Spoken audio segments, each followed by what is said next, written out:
and 3. Here we go. Good afternoon, everyone.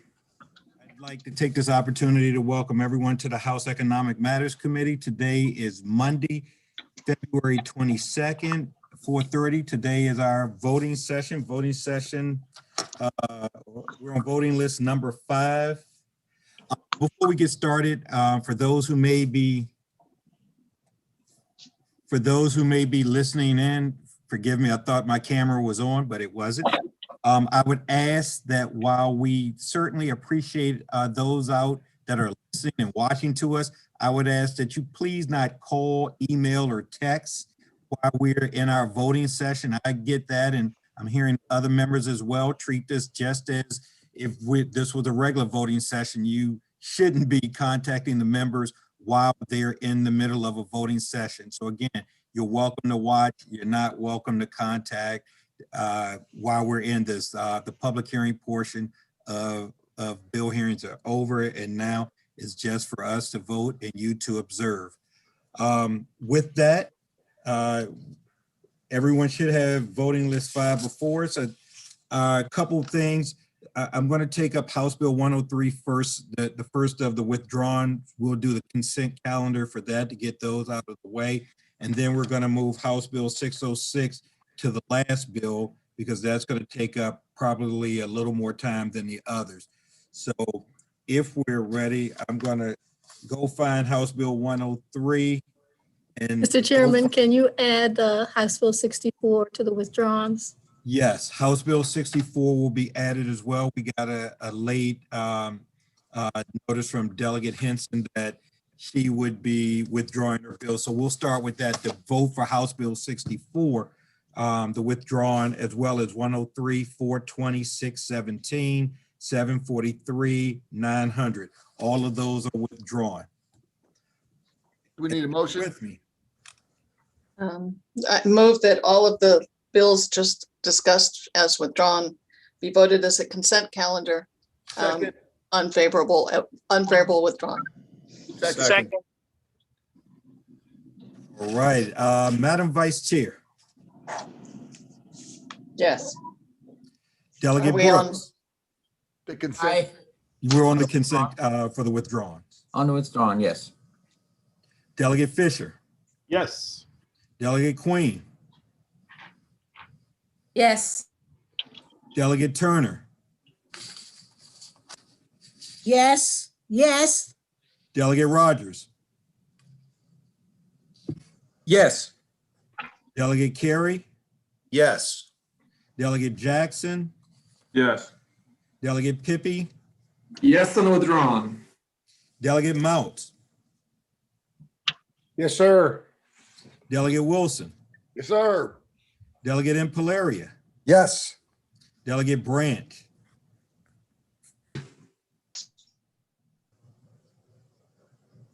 Is Delegate Branch muted? He froze. Second that. He froze, Mr. Chair. All right, I'll double back. Delegate Valderrama. Aye. Delegate Walker. Yeah, can I just verify there's one bill on this list was 617 on that list? Yes. Yes. Okay, yep. Yes, vote yes. Delegate T. Yes. Delegate Adams. Aye. Delegate Aarons. Yes. Delegate Fennell. Yes. Delegate Charkoudian. Yes. Delegate Howard. Yes. Delegate Crosby. Yes. Delegate Watson. Yes. Is Delegate Branch with us? Yes. All right. Is that a yes to being with us or a yes to the vote? Both. Both. Got it. All right. So we've taken care of the withdrawals. They should all be this easy, if we were so lucky. Let's go to House Bill 84, please. Right. House Bill 84 from Delegate Feldmark requires an original equipment manufacturer to make available to an independent repair provider or owner of digital electronic equipment any documentation, parts, tools, or updates to information or embedded software necessary to repair, among other things. This bill has one amendment from Delegate Feldmark, which I can discuss if you would like, Mr. Chair. Sure. Okay, the amendment clarifies that the bill may not be construed to require an original equipment manufacturer to divulge trade secrets, provide access to tool functions that would result in agricultural equipment being out of compliance with safety and emission standards, provide access to source code or proprietary embedded software, or grant to a leasee of leased equipment any other rights that aren't in the lease agreement. All right, that's the amendment? Yes. All right, well, let me see if it's necessary first. Is there a motion on the amendment? On On the amendment or on the bill? the bill, On the bill, I'd move unfavorable. second. All right, well, then the motion on the bill will supersede the motion on the amendment. There's a motion for an unfavorable for House Bill 84. Is there any discussion?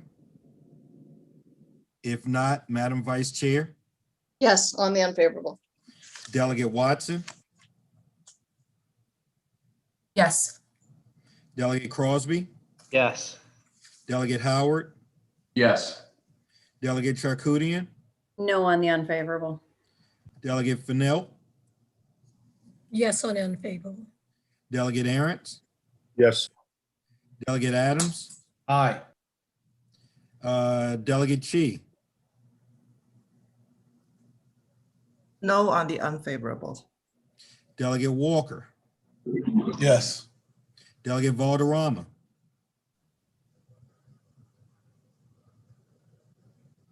But I think he's saying my name. Are you saying Valderrama?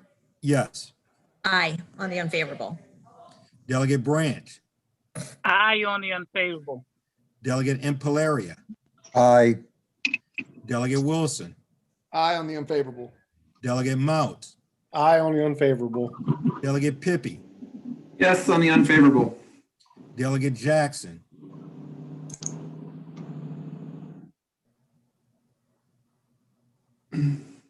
Delegate Jackson, you're muted. Yes on the unfavorable. Delegate Carey, Yes. Delegate Rogers, Yes on the unfavorable. Delegate Turner, Aye on the unfavorable. Delegate Queen, Yes. Delegate Fisher, Yes. and Delegate Brooks. Aye. Motion carries. House Bill 218. Yes, I believe House Bill 218 was withdrawn by the sponsor late today as well. That was my understanding, but I haven't seen the letter, but I'm assuming someone has it. It is withdrawn. Okay. So Then, motion for unfavorable as withdrawn. Second. all right. Delegate Demay, Yes, Delegate Brooks, Yes. Delegate Fisher,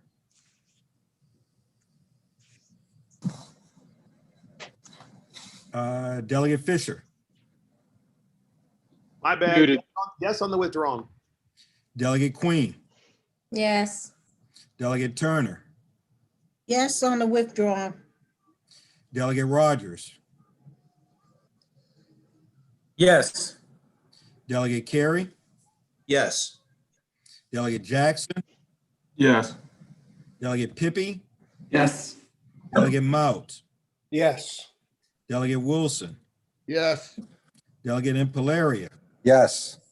Delegate Branch, Yes. Delegate Valderrama,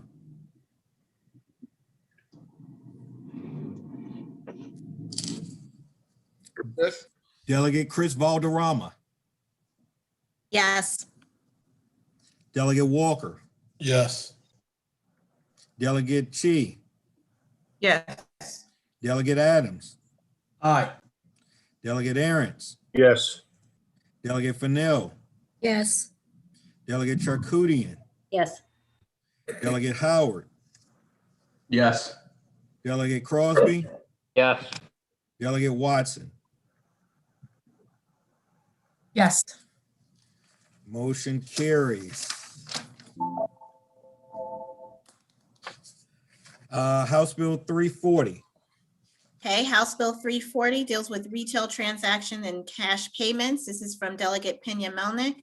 It prohibits a merchant from prohibiting a person or making a cash payment to purchase goods or services, requiring a person to use a credit or debit card to purchase goods or services, or charging or collecting a fee for making a cash payment for the purchase of goods or services. This bill only applies to in-person retail transactions. This bill has one amendment which strikes the majority of the bill, but retains the prohibition on a merchant from charging or collecting a fee for making a cash payment for the purchase of goods or services. Favorable on the amendment. Second. Second. Can I ask a question before we vote on that? Question, Delegate Charkoudian. Thank you, Mr. Chair. I think with our packet, there were two amendments. So one of them, which I would be more supportive of, is the one that seems to limit it to some extent from where it started, but still has the prohibition. And the second is, I think, the one that just got moved, which essentially allows people to refuse cash payments, but just doesn't allow them to charge a different amount for cash payments. Is that right? Am I understanding which one just got moved? That's correct.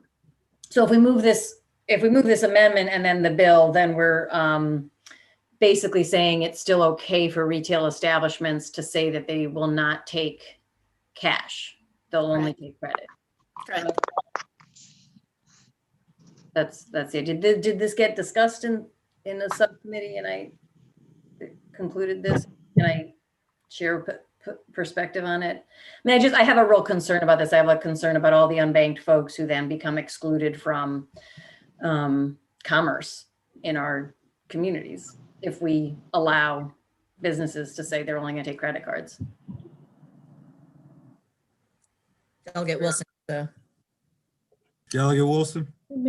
Sure, just briefly, at the end of the day, as we discussed during the hearing, cash is king. For the vast majority of individuals, even with the right now, obviously with what's going on with COVID, nobody wants to touch cash. So there's that issue. But more to the point, the reason I thought the amendment was good is because we don't want people taking advantage of these individuals. However, most businesses are willing to take cash, and those that aren't, then they will go someplace else. But there are plenty of individuals who don't want to take cash. There are plenty of services that may not want to take cash. I don't think we need to mandate what they do. At the end of the day, penalizing them for taking advantage of these individuals is, to me, gets the point across. It does offer some protections to these individuals and still allows them to, take their business elsewhere. That's why I supported the amendment. And obviously that's why I wouldn't have supported this bill without the amendment, because I don't believe you should have to force a business. I believe that the market does a lot of that, especially when it comes to cash. I understand the issue.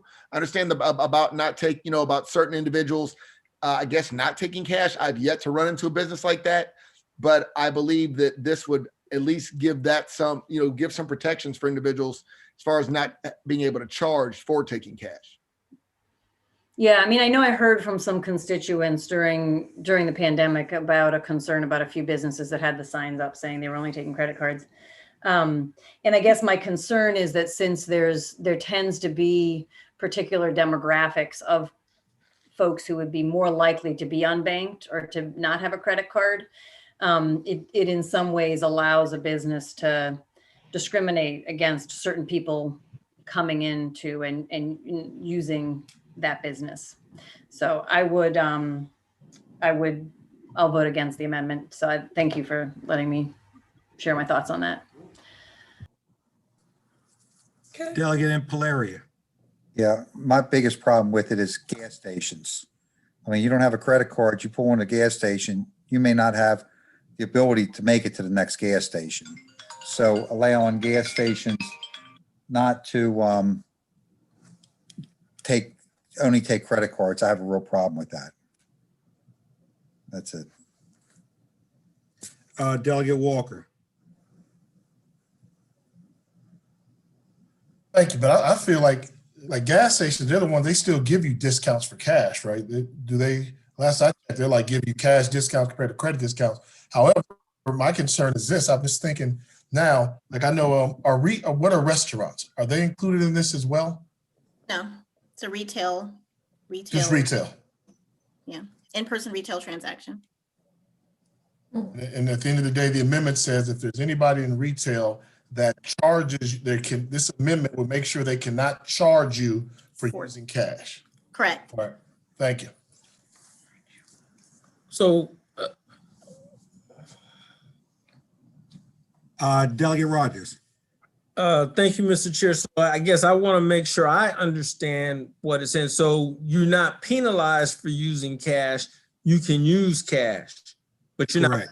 not required to use cash. Correct. Correct. Correct. If you use cash, Thank you. no one can charge you extra for using cash. But they can refuse to serve you if you use cash. They can? I thought that was the purpose of the bill. We struck all that. The amendment would have struck all Let that. me, let me. Mr. Chair, Delegate Howard. thanks. How do we reconcile this federally? I mean, at the end of the day, legal tender is legal tender. It says it on the money. All debts, public and private. So what do we do? I mean, what kind of conflict are we going to come up against here in the future? That's what I'm concerned about. So, because None. I hate to do it, but I understand and agree with Delegate Charkoudian to a point, and to a very limited point. You know, I love you.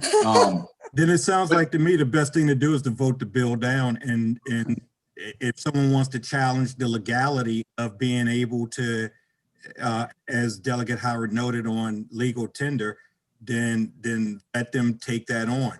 But I agree that people shouldn't be penalized for using cash. I think that's ridiculous. So, and that's something that is in our purview. So, but anyway, okay. But that's a federal issue as well. We don't enforce those issues on how a legal tender is treated. Move unfavorable. Is there a second? Well, there's an amendment on the floor, isn't there? Wow. I don't know. Do we vote the amendment? I just don't remember. We didn't vote the amendment yet. Okay. So there's a favorable motion on the amendment that's before us. Mr. Chair, The bill is amended. before we move forward, do you want us to withdraw the amendment and then do a test a unfavorable? It's the committee's pleasure, whatever the committee's pleasure is. May I, Mr. Chair, may I speak? Delegate Charkoudian. I mean, for what it's worth, it's probably better to not allow for penalties than to have nothing at all. I hear that's what you're saying, Delegate Wilson. And I agree it's better than nothing at all. I just think we have a really important opportunity in front of us to actually put in protections that create more inclusive business districts and business communities. And I am disappointed that we would lose that opportunity. So if the amendment, I would vote against this amendment, but I would still vote in favor of the bill as amended, because I do think that's better than nothing, for what it's worth. Move the bill as amended. We have to vote the amendment first, but, We and did. I agree with the amendment.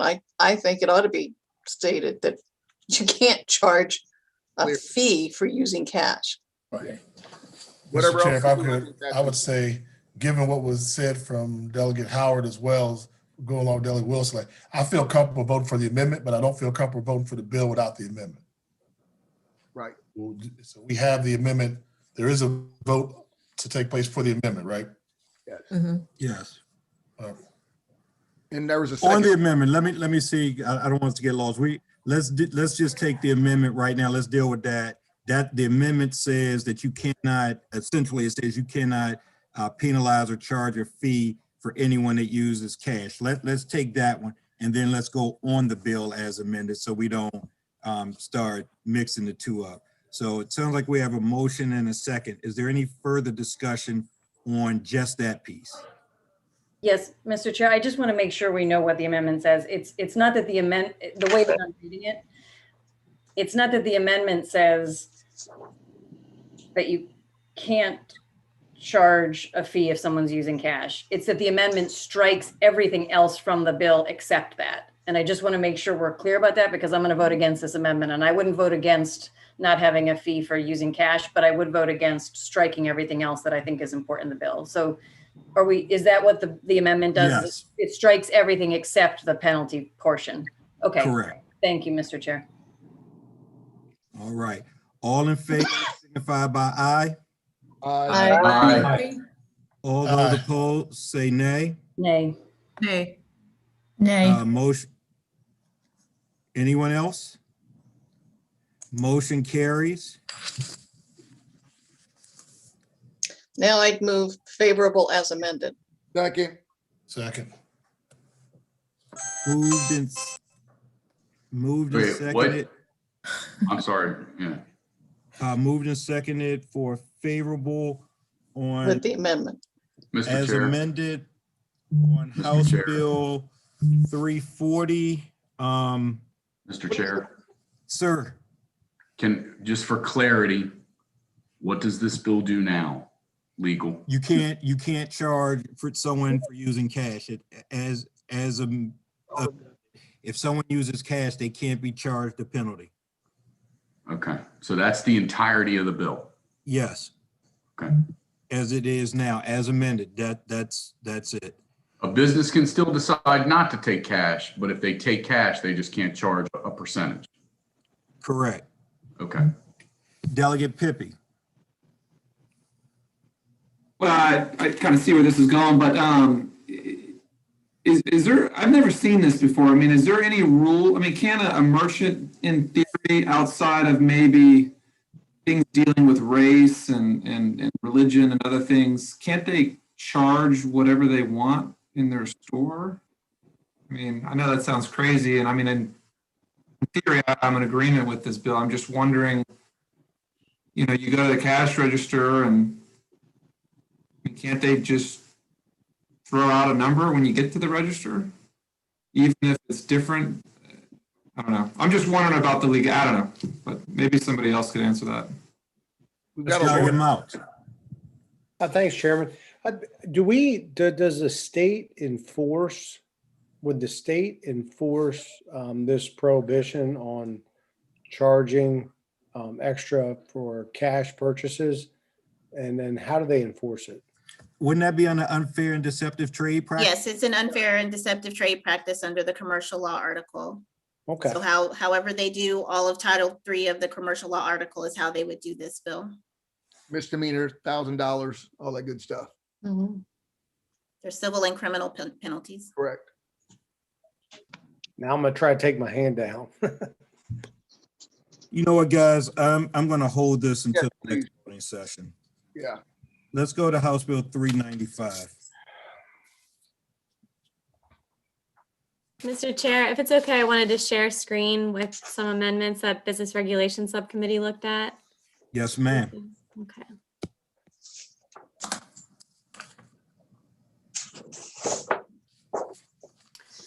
So House Bill 395 is the first of all, can everyone see this?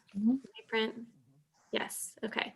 House Bill 395 is the first of two bills on the voting list today dealing with home improvement contract deposits and payment structures. Business Regulation Subcommittee worked on House Bill 395 and House Bill 408. The subcommittee had approved a set of amendments that you'll see substantively reflected in this reprint here. I'm trying to scroll down. So as introduced, Delegate Adams' bill, House Bill 395, would have authorized a person to receive a deposit of up to 1/2 of a home improvement contract price before or at the time of the execution of a contract. So it was increasing from current law, which is 1/3, up to 1/2 to allow for a larger deposit.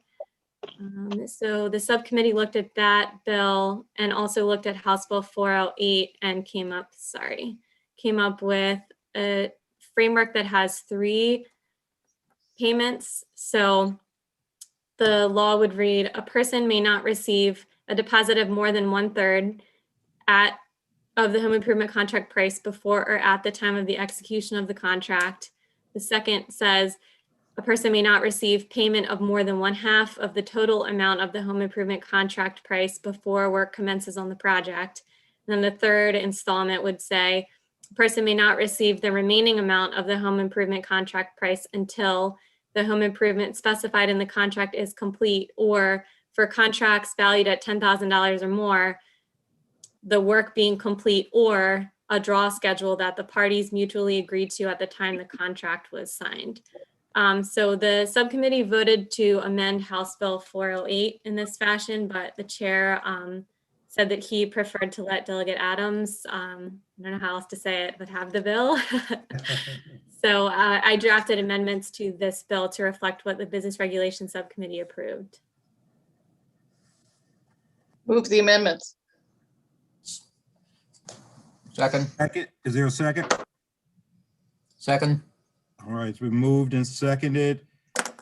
Any discussion on the amendments? If there is, somebody shout out, my screen is limited now. All right, all in favor signify by aye. Aye. Aye. All those opposed say nay. Motion carries. Move the bill as amended. Second. Moved and seconded for favorable as amended on House Bill 395. Any discussion on the bill as amended?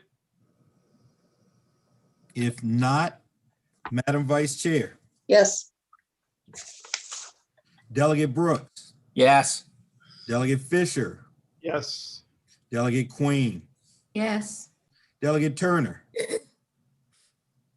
Was that a yes? Delegate Yes. Turner? Got it. Delegate Rogers, Yes. Delegate Carey, Yes. Delegate Jackson, Yes. Delegate Pippy, Yes.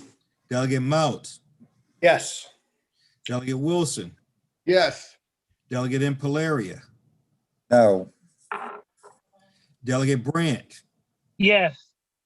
Delegate Valderrama, Aye. Delegate Walker, Yes. Delegate Chi, Yes. Delegate Adams, Yes. Delegate Arentz, Aye. Delegate Fennell, Yes. Delegate Charkoudian, Yes. Delegate Howard, Yes. Delegate Crosby, Aye. Delegate Watson. Aye. Motion carries. House Bill 397. House Bill 397 is the bill from Delegate Lehrman on electricity and gas energy suppliers for those who are on energy assistance from the state. There is an amendment in your packet which essentially moves the start date back to January 1st of 2023 and says that unless the PSC is approved a supply offer, a third-party retail supplier may not offer to provide electricity or gas for those who have received energy assistance during the previous fiscal year or enroll something or charge a termination date unless it's at or below SOS price. Move the amendments. Second. Been moved and seconded for favorable on House Bill 397. Any discussion? And Mr. Chair, Who called me? It was Delegate Walker. Delegate Walker. just in simple terms, can you give me a little bit more explanation what this bill's doing? Is it expanding or increasing eligibility? It's not doing anything with eligibility. What it's doing, it's saying if you're a retail supplier, meaning a competitive supplier, not SOS supplier, you can't market to somebody who's on public energy assistance unless you're at or below the standard offer service price in that service territory. Thank you. Delegate Mount. So how would you know if a person is on, is utilizing any of these programs? And then for the community action individuals who are in the middle, who are administering the programs, who are sort of the gatekeeper, I guess you will, for the benefits, how are they supposed to know what energy is above or below standard offer for service? I've got some, now I understand the intent of what's going on and I like it, but at the same time, the way things play out in reality, I don't understand. How does this amendment affect those two situations? Number one, if you're marketing this stuff, how do you know you're reaching the correct people? And then the individuals in the middle who are the gatekeepers for the benefits, how are they supposed to understand who would qualify for benefits based off of their electricity they're using? Okay, PSC actually would have to say whether or not the offer was qualified or not. Right now, PSC and Office of People's Counsel have websites that show exactly what the standard offer service price is for the summer and the non-summer rates. And actually, if a request to change comes in, the distribution utility is the gatekeeper. That's the one that would have to say, no, sorry, these guys are on public assistance. They don't qualify for this offer.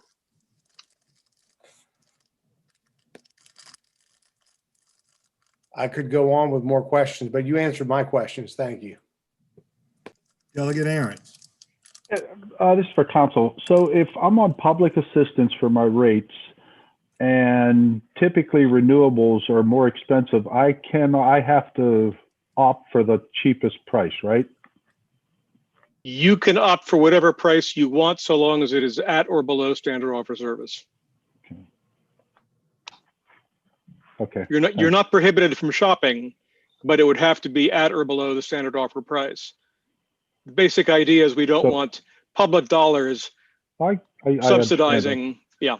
But typically standard offered price, is that renewables or can it be or can't it be? It's whatever the distribution utility obtains in its auctions, which are every 6 months on 2-year contracts.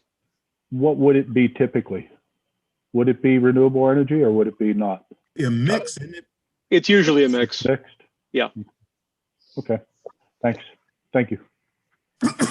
Delegate Howard, did you have a question or did I? Okay. No, I'm good. Anyone else? Do these amendments conform with what the Senate did? No, they do not. Okay. Just curious. Mr. Chair, real quick, are we going to consider the Senate amendments or no? Did they adopt anything or? Yeah, I think they did. They keep changing amendments over there, unless I'm mistaken. The House floor system just says favorable with amendments report by finance. I'm not sure I can see an amendment, but maybe. I think it was a split vote too. That's why I was wondering if. Yeah, the amendments aren't up on the system. Neither is a reprint. So I don't know what they did. I mean, we can speculate, but they have a history of going back and forth with amendments. Yeah. How about this?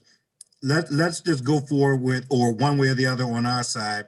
If they, when we get theirs, if we like theirs, they'll amend ours. Trust me. They'll conform to their bill. So we'll get another bite at the apple. And if we like, I mean, I'm good with that. I just didn't know. Yeah. Yeah, no, I'm just saying, if we like theirs, they'll conform ours and then we can recede, or if we don't like theirs, maybe they'll conform to ours and they'll recede, or however all of that works. But it's probably just so we can keep the workflow going. If we just sort of go one way or the other with the stuff that's before us, and then we can adjust once we do receive what they have. According to the bill sponsor, these amendments were worked out with the agreement of the Public Service Commission as well as People's Counsel. All right, that's good.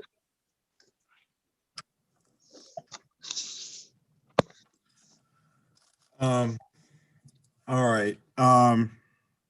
Where are we? We're on the amendments, I think. Was it moved and seconded?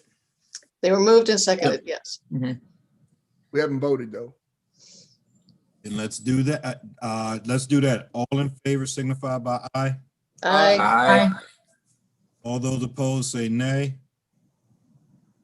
Move the bill as amended. Second.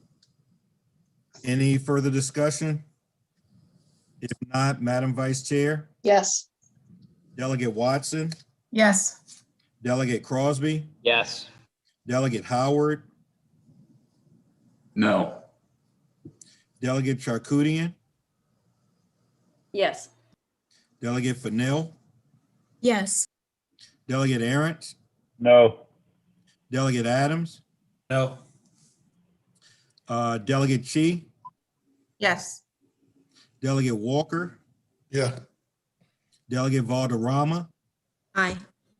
Delegate Branch, Yes. Delegate Impalaria, No. Delegate Wilson, Yes. Delegate Mouts, No. Delegate Pippi, No. Delegate Jackson, Yes. Delegate Carey, Yes. Delegate Rogers, Yes. Delegate Turner, Yes. Delegate Queen, Yes. Delegate Fisher, No. and Delegate Brooks. Yes. Motion carries.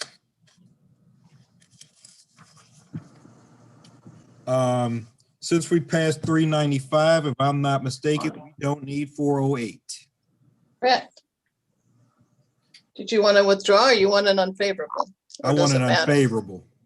Okay, then I move unfavorable. Second. Making us vote against the chairman. Come on. I just don't want to keep a record, that's all. No, I'll withdraw it, that's fine. Okay. On the withdrawn, I'm going to try this since everyone's here.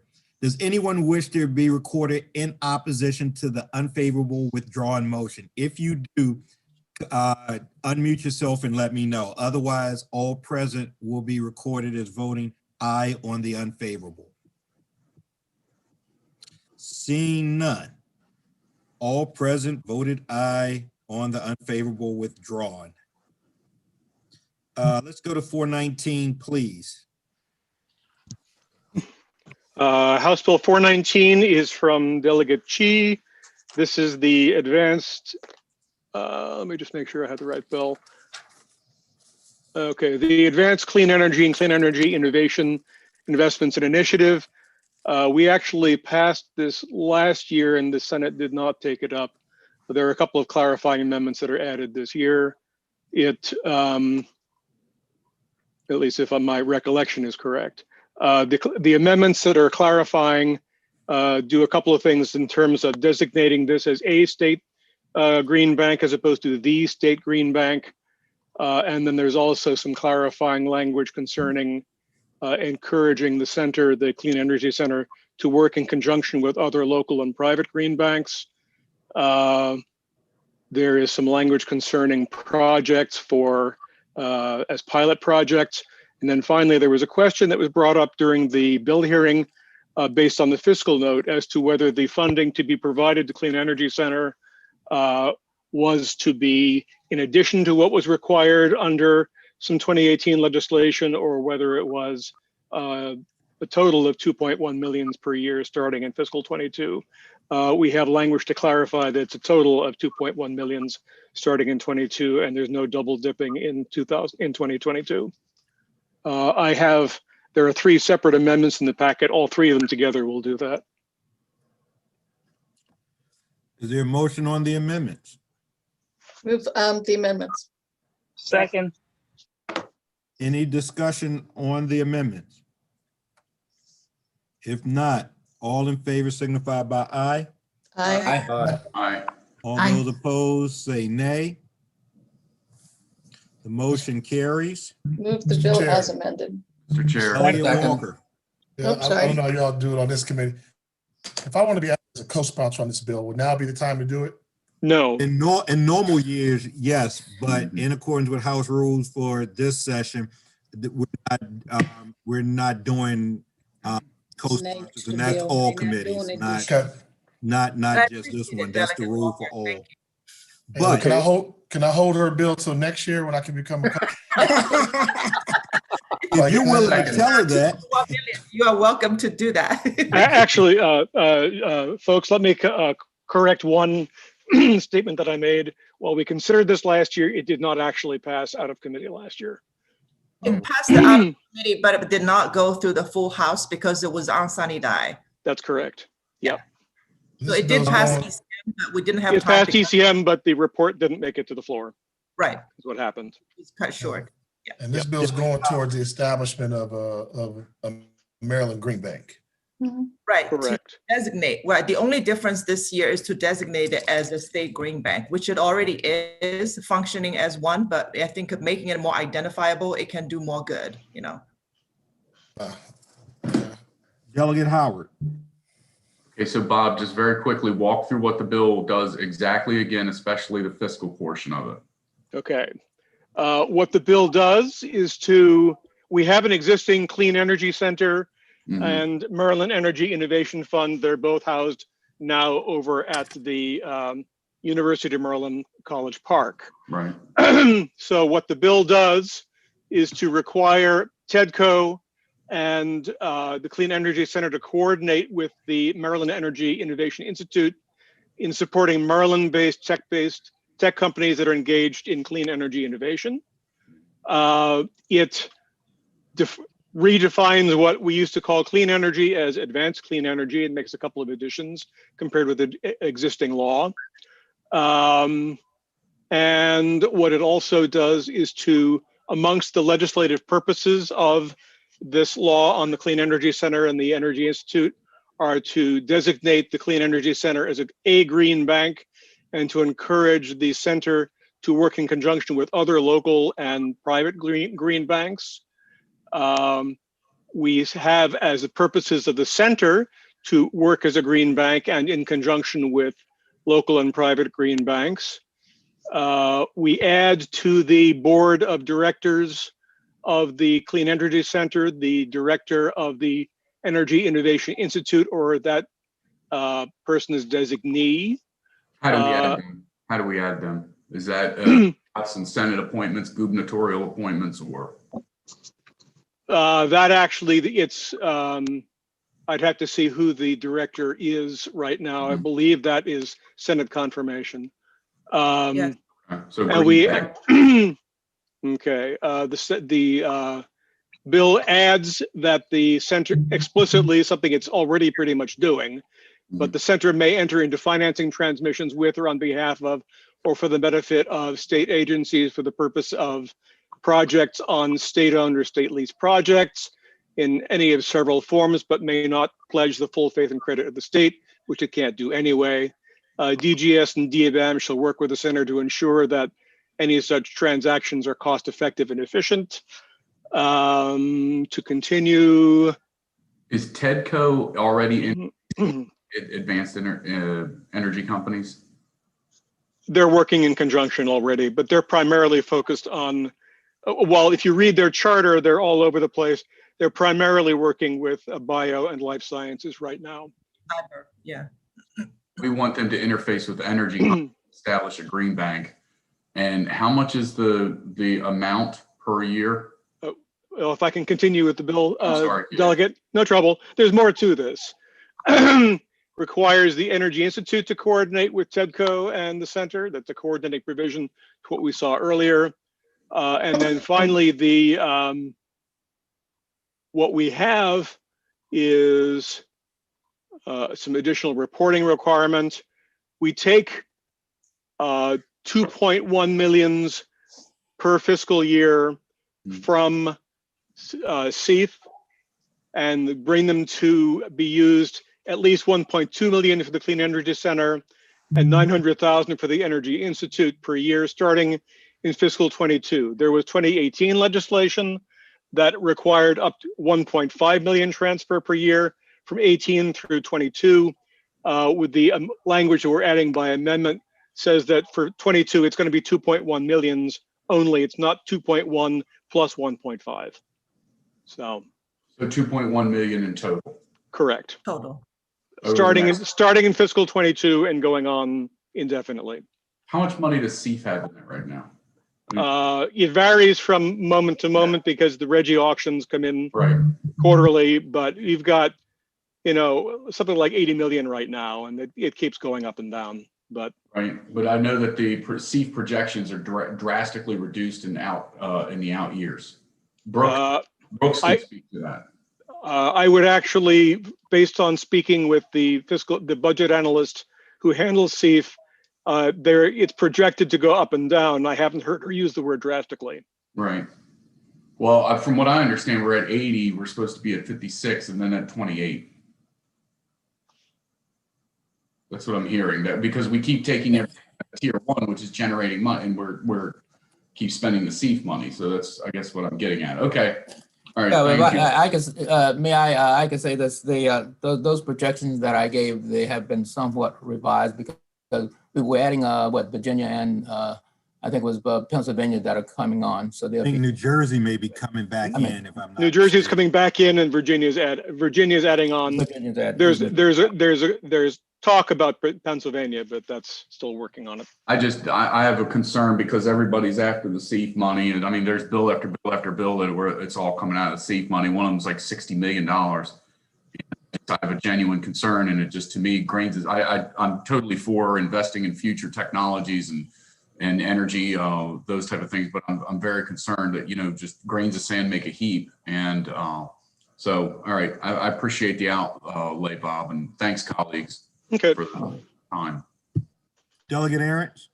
Yeah, I just want to clear, bottom line is we're taking money out of SEEF, which we use for other purposes because we found another need for something we think we need from SEEF. That's the bottom line on this, right? Instead, we have an abundance of money and we found a place to spend it. And I think the Maryland Energy Administration said something about taking money away from human services, health and human services in that bill. Less money. That's what they said in their informational letter. That's what they say in most of the informational letters concerning SEEF proceeds. Okay, thank you. Thank you, Mr. Chair. Guys, I think it's important to note, and I may have said it before, so forgive me if I'm repeating myself. When all of this was set up, one of the primary purposes for SEEF and the RGGI money was to go for energy assistance and ratepayer bills and so forth. All these other things, or many of these other things that the money is being spent for, while I think there is some correlation to the goals of it, they clearly aren't what they're primarily concerned with. Rate relief and things like that. That's what this money was really, the goals were intended for. So what we're doing is, all the folks who've gotten creative, our colleagues over the year, and we sort of rated that fund. Bluntly, we're taking it back now. That's really what's going on. We're taking it back and focusing it on one of its primary focuses, not the sole focus, but one of the primary focuses. A lot of other things that we've done, good things, and you can certainly make a case for them, but they weren't part of that primary consideration when all of this was set up way back when. Mr. Chair, if I may jump in Delegate here. C. Thank you very much for your comments. I just want to remind the colleagues, especially the new ones like me, who may not have the context of the history, is that the Maryland Clean Energy Center was created by this body, as was the Maryland Energy Innovation Institute. And both of them have managed to leverage tremendous amount of private capital to invest in innovation, to invest in long-term energy, clean energy projects that the private sector would otherwise not be willing to put in themselves. So if you find me another nonprofit that is able to leverage that much private capital to the tune of 1 to 10, I would give them millions more. Frankly, the law in 2018 says we put in 1.1 million as mandate, and it's going to sunset. I think you created this entity.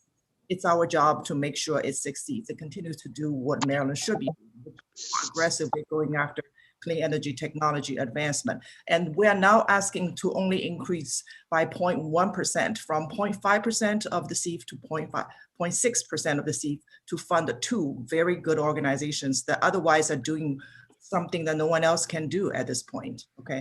So I just want to make that clear to the colleague. And I need to make something clear. It just occurred to me, I was looking over I was arguing for my bill, House Bill 606, not your bill, Delegate Chi. I was off.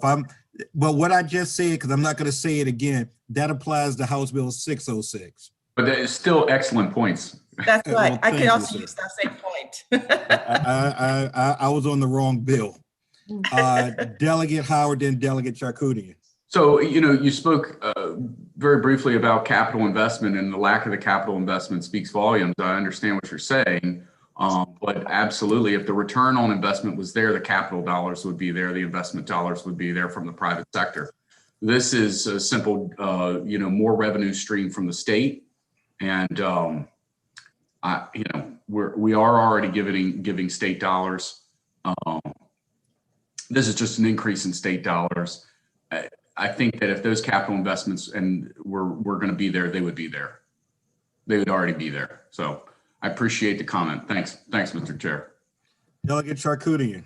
Thank you, Mr. Chair. I share your enthusiasm for House Bill 606 and can't wait to get to it myself. But my comment on this bill is that I do think that the CEF and the conversation about the CEF is one maybe worth having in a more comprehensive way between them or something, because I do read regularly MEA sort of pushing back on our attempts to direct where it goes. Meanwhile, for the last 2 years, the CEF has taken just a little bit over $2 million and used it for things like energy efficiency at the Department of Health building, which they say very transparently could have come out of general funds. So they're essentially rating the CEF to pay for something that general funds ought to pay for, and then turning around and pushing back against the legislature as we're trying to invest strategic energy funds into strategic energy investments like this bill. So I don't disagree that there's a need to look at the whole picture to make sure that the utility assistance is getting what it was meant to be getting, and to make sure that all of our values are represented in the CEF overall. But I do challenge the idea that MEA is pushing back against 2 million going to this while they're rating those same funds and using it for something that could be coming out of general funds expenditures. It's the last page of the last two CEF annual reports, if folks are interested in finding it. Thank you, Mr. Chair. Delegate Howard. I'm sorry, did you say they used $2 million of the CEF fund? We meet once a year. So they used $2 million of the CEF fund for a health building, and they were going to revitalize a health building. Is that what you were talking about? We'll say that part again, Delegate. Yeah, I'll send you that. If you look at the CEF annual report, it goes through all of the different things that they. So they rated that fund to revitalize an agency building instead of letting us meet once a year and then vote on a $2 million allocation. That sounds like a timing issue more than anything. So, all right, I appreciate it. Thanks. Delegate Pippi. Thanks, Mr. Chair. Just real quick for Delegate Chi, did you see the letter from the Department of General Services? At the very bottom of the letter, they don't necessarily talk about the merits of, I guess, diversifying the funds or the use of the funds, but they do have some concerns with the structure, or I should say lack of structure for the loans, or how the loans would be used. Have you read that? And maybe could you just address that? And if you haven't, then I can summarize and we can move on.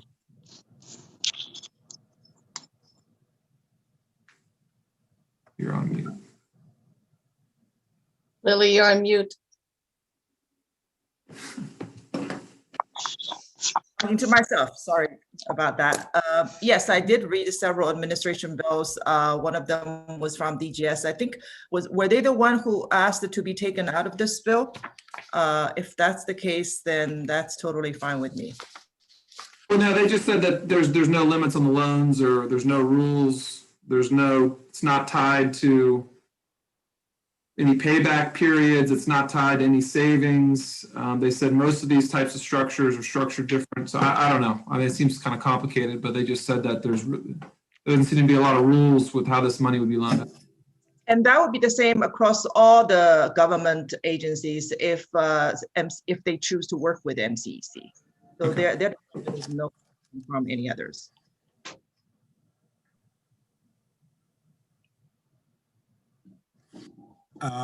Did I miss anybody?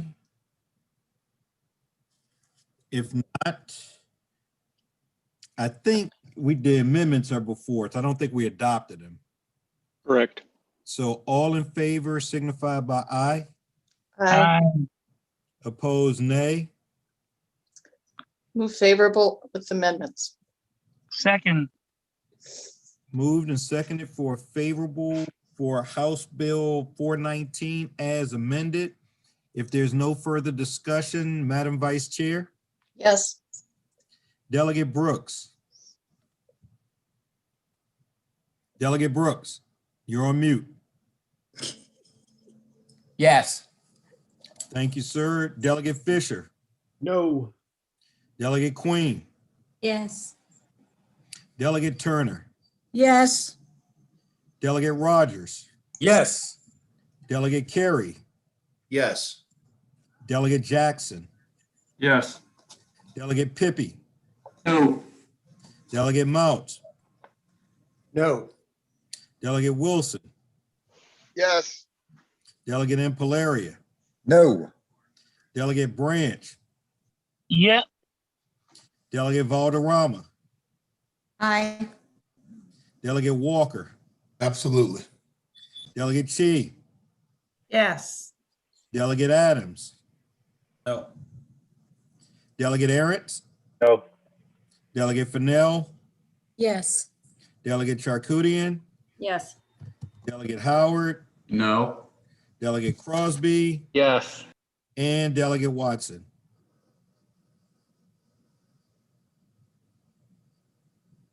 Delegate Watson. Yes. Motion carries. That's House Bill 419. House Bill 504. House Bill 504 from Delegate Dumais. This is the bill dealing with insolvency proceedings with members, insurers of the Federal Home Loan Bank. That provides a 14-day period within which the insurance commissioner can object to a plan. Otherwise, the Federal Home Loan Bank takes on the status of a normal secured creditor. It's a very long bill for a relatively simple concept. And there are no amendments, correct? Not that I'm aware of. Okay. I mean, I've not offered it, so Is there a motion? I would move favorable. Second. Been moved and seconded for favorable on House Bill 504. Is there any discussion? Delegate Pippy? No, sorry, that's my hand. No problem. Seeing none, Madam Vice Chair. Yes. Delegate Brooks. Aye. Delegate Fisher. Yes. Delegate Queen. Yes. Delegate Turner. Yes. Delegate Rogers.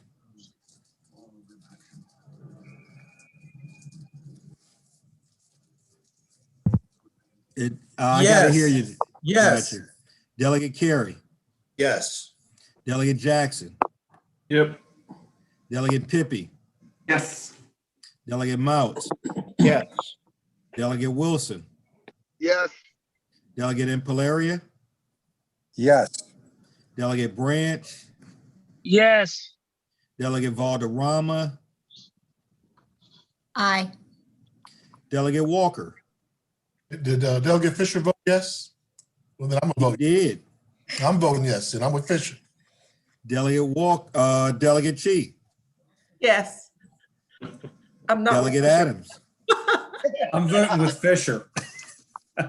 Aye. Delegate Arentz. I'm going with the vice chair. Aye. Delegate Fennell. Yes. See what you started, Walker? Delegate Charkoudian. Feel confused now, but I'm going to go with yes. Delegate Howard. Yes. Delegate Crosby. Yes. And Delegate Watson. Yes. Motion carries.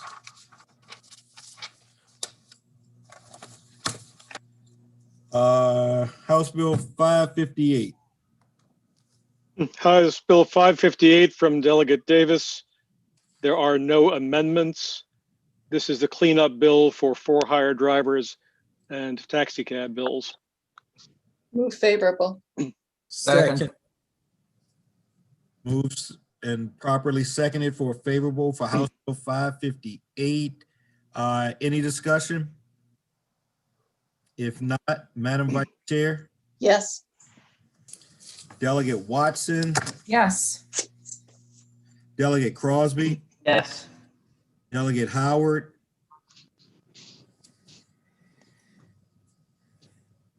Yes. Delegate Charkoudian, Yes. Delegate Fennell, Yes. Delegate Aaron's, Yes. Delegate Adams, Aye. Delegate Chi, Yes. Delegate Walker, Yep. Delegate Valderrama, Aye. Delegate Branch, Yes. Delegate Impalaria, Yes. Delegate Wilson, Yes. Delegate Mouts, Yes. Delegate Pippi, Yes. Delegate Jackson, Yes. Delegate Carey, Yes. Delegate Rogers, Yes. Delegate Turner, Yes. Delegate Queen, Yes. Delegate Fisher, Yes. and Delegate Brooks. Yes. Motion carries. Let's go to House Bill 585, please. All right, House Bill 585, Consumer Protection Financial Capabilities and Legal Assistance Fund. This is from Delegate Deborah Davis, and it requires circuit and district courts to collect an additional filing fee of $30 from a collection agency attempting to collect on a claim for unpaid consumer debt and pay this fee into a new fund created to provide debt counseling services to consumers. This bill does not have any amendments. I would move unfavorable. Second. Been moved and seconded for an unfavorable on House Bill 585. Any discussion? If not, Madam Vice Chair, Yes. Delegate Watson, Yes. Delegate Crosby, Yes. Delegate Howard, Yes. Delegate Charkoudian, Yes. Delegate Fennell, Yes. Delegate Aaron's, Yes. Delegate Adams, Aye. Delegate Chi, Yes. Delegate Walker, Yeah, I'm gonna vote against the chair. Yeah. Delegate Valderrama, Aye. Delegate Branch, Aye. Delegate Impalaria,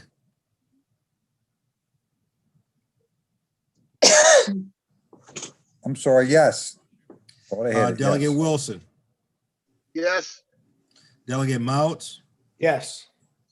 Delegate Pippi, Yes. Delegate Jackson, Yes. Delegate Carey, Yes.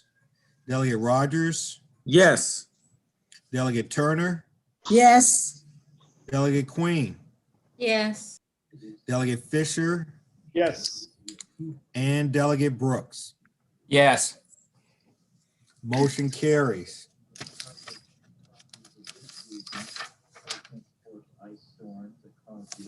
House Bill 641.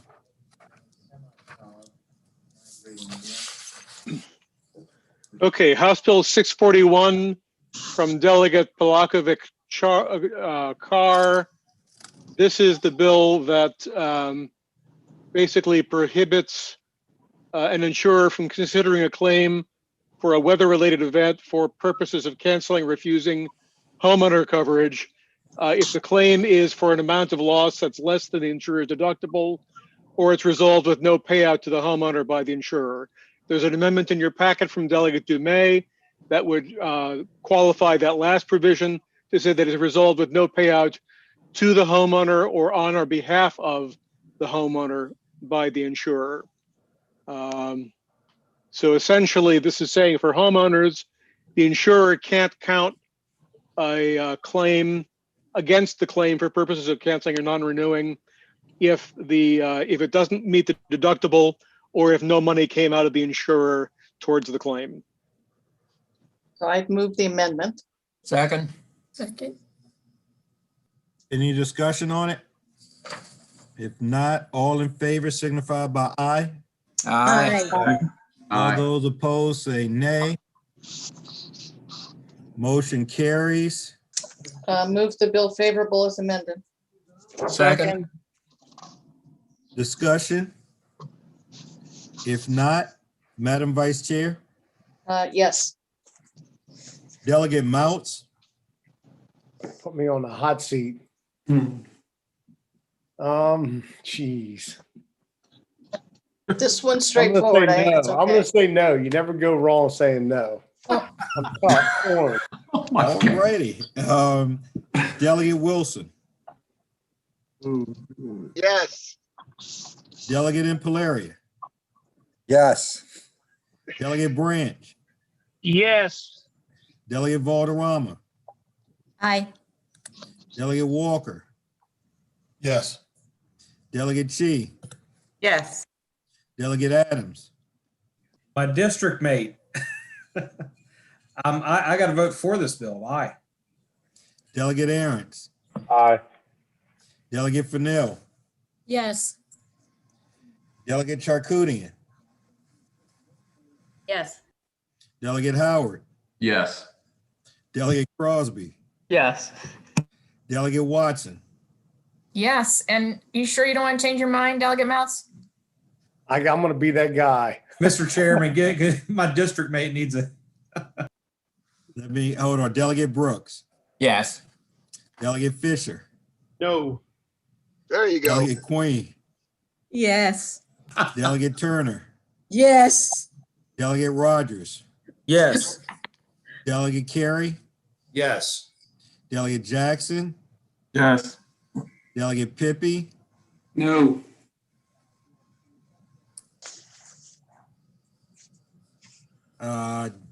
Delegate Mounts, Yes, sir. No, I said no. I'm still no. Yeah. okay. Motion carries. 20-3. Yes, sir. I thought you were gonna take me to the woodshed, Chairman. Not at all. House Bill 642. All right, House Bill 642, Maryland Consumer Reporting Act Regulations. This is from Delegate Palakovich Carr. Requires the Office of the Commissioner of Financial Regulation to adopt regulations relating to consumer reporting agencies that involve developing standards for achieving accuracy and matching certain personally identifiable information. This bill does not have any amendments. Delegate Charkoudian, You're muted. You're muted, sorry. Thank you. I thought I had been communicating with the sponsor about this, and I thought there were amendments, or there was a letter from the Attorney General, but I thought she sent it also with amendments. Did that not get to the committee? There are no official amendments. We don't have them in our Okay. files. We have an AG letter, but we don't have an Not official. amendment. Okay, I might have misunderstood. Sorry. She had some suggested, in an email to me, she had some suggested amendments, but I didn't see anything Oh, okay, official. maybe that's it. But I would move unfavorable. Second. moved and seconded for unfavorable on House Bill 642. And I'm happy to talk about why. And I did communicate with the sponsor, just so that you know. One, the AG letter is, it does say it's not preempted, but it's not the strongest AG letter I've ever seen as far as whether or not there is a federal preemption or not. But sort of more importantly to me was that I did go through and read all of the opposition, and a great deal of the opposition talked about a very rigorous rulemaking process that the commission just went through, and on this subject. And I, in my humble opinion, we ought to sort of let that rulemaking go into effect, and then sort of see if in fact there's a need for further legislation. But all of the opposition seem to think that what they're doing now, and then in compliance with this new rulemaking, which does establish some new definitions, is going to be cumbersome enough. So that was my thinking. And like I said, I did communicate that with the sponsor. Can I ask when that went into effect? I'm just curious, the new rule. October 2020. Yeah. I knew it was recent. I just didn't remember when. All right. There's a motion and a second for an unfavorable on 642. If there's no further discussion, Madam Vice Chair. Yes. Delegate Brooks. Yes. Delegate Fisher. Yes. Delegate Queen. Yeah. Delegate Turner. Yes. Delegate Rogers. Yes. Delegate Carey. Yes. Delegate Jackson. Yes. Delegate Pippy. Yes. Delegate Mouts. Yes. Delegate Wilson. Yes. Delegate Impalaria. Yes. Delegate Branch. Yes. Delegate Valderrama. Aye. Delegate Walker. Yes. Delegate Chi. Yes. Delegate Adams. Aye. Delegate Arentz. Yes. Delegate Fennell. Yes. Delegate Charkoudian. No. Delegate Howard. Yes. Delegate Crosby. Yes. Delegate Watson. Yes. Motion carries. House Bill 726. This is the bill that changes the composition for the Maryland Apprenticeship and Training Council by specifically requiring the council to include representation of individuals who are Black and Latino. I move unfavorable. Second. Whoa.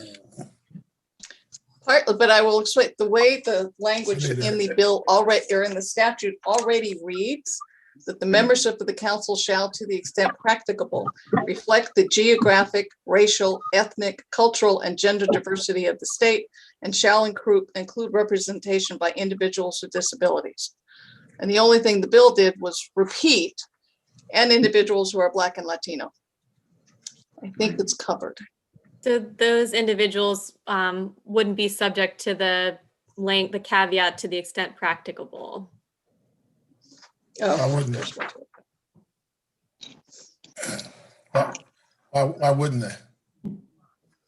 The way the bill is drafted, as the vice chair said, you just read the language. It says that the membership of the council shall, to the extent practicable, reflect the geographic, racial, ethnic, cultural, and gender diversity of the state. And then it says, and shall include representation by individuals with disabilities. So I'm sorry, I read it wrong.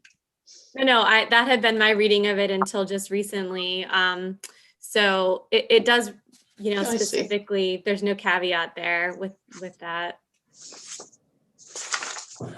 How long are the terms of this board? That's a good question. And the reason is because it's a gubernatorial appointment. So we might be putting people at a disadvantage by waiting 2 years into the next gubernatorial appointment. I don't have the full statute in front of me, so I don't know how long the terms are. Bypassing this. So the fiscal note says that the council currently is a 12-member council. There's currently one vacancy, so 11 positions are filled. Of the 11 positions, 3 are people of color and 3 are women. Okay, so they're doing it.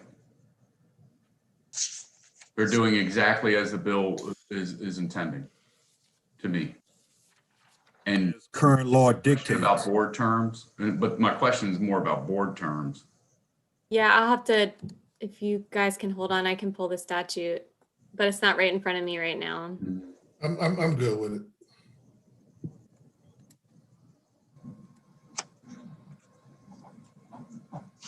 Okay. Chairman, whose bill is this, Mr. Chairman? Delegate Ivy.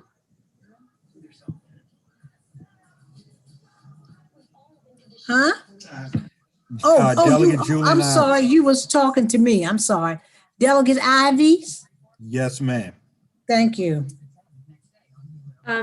Delegate Howard, the term is 4 years.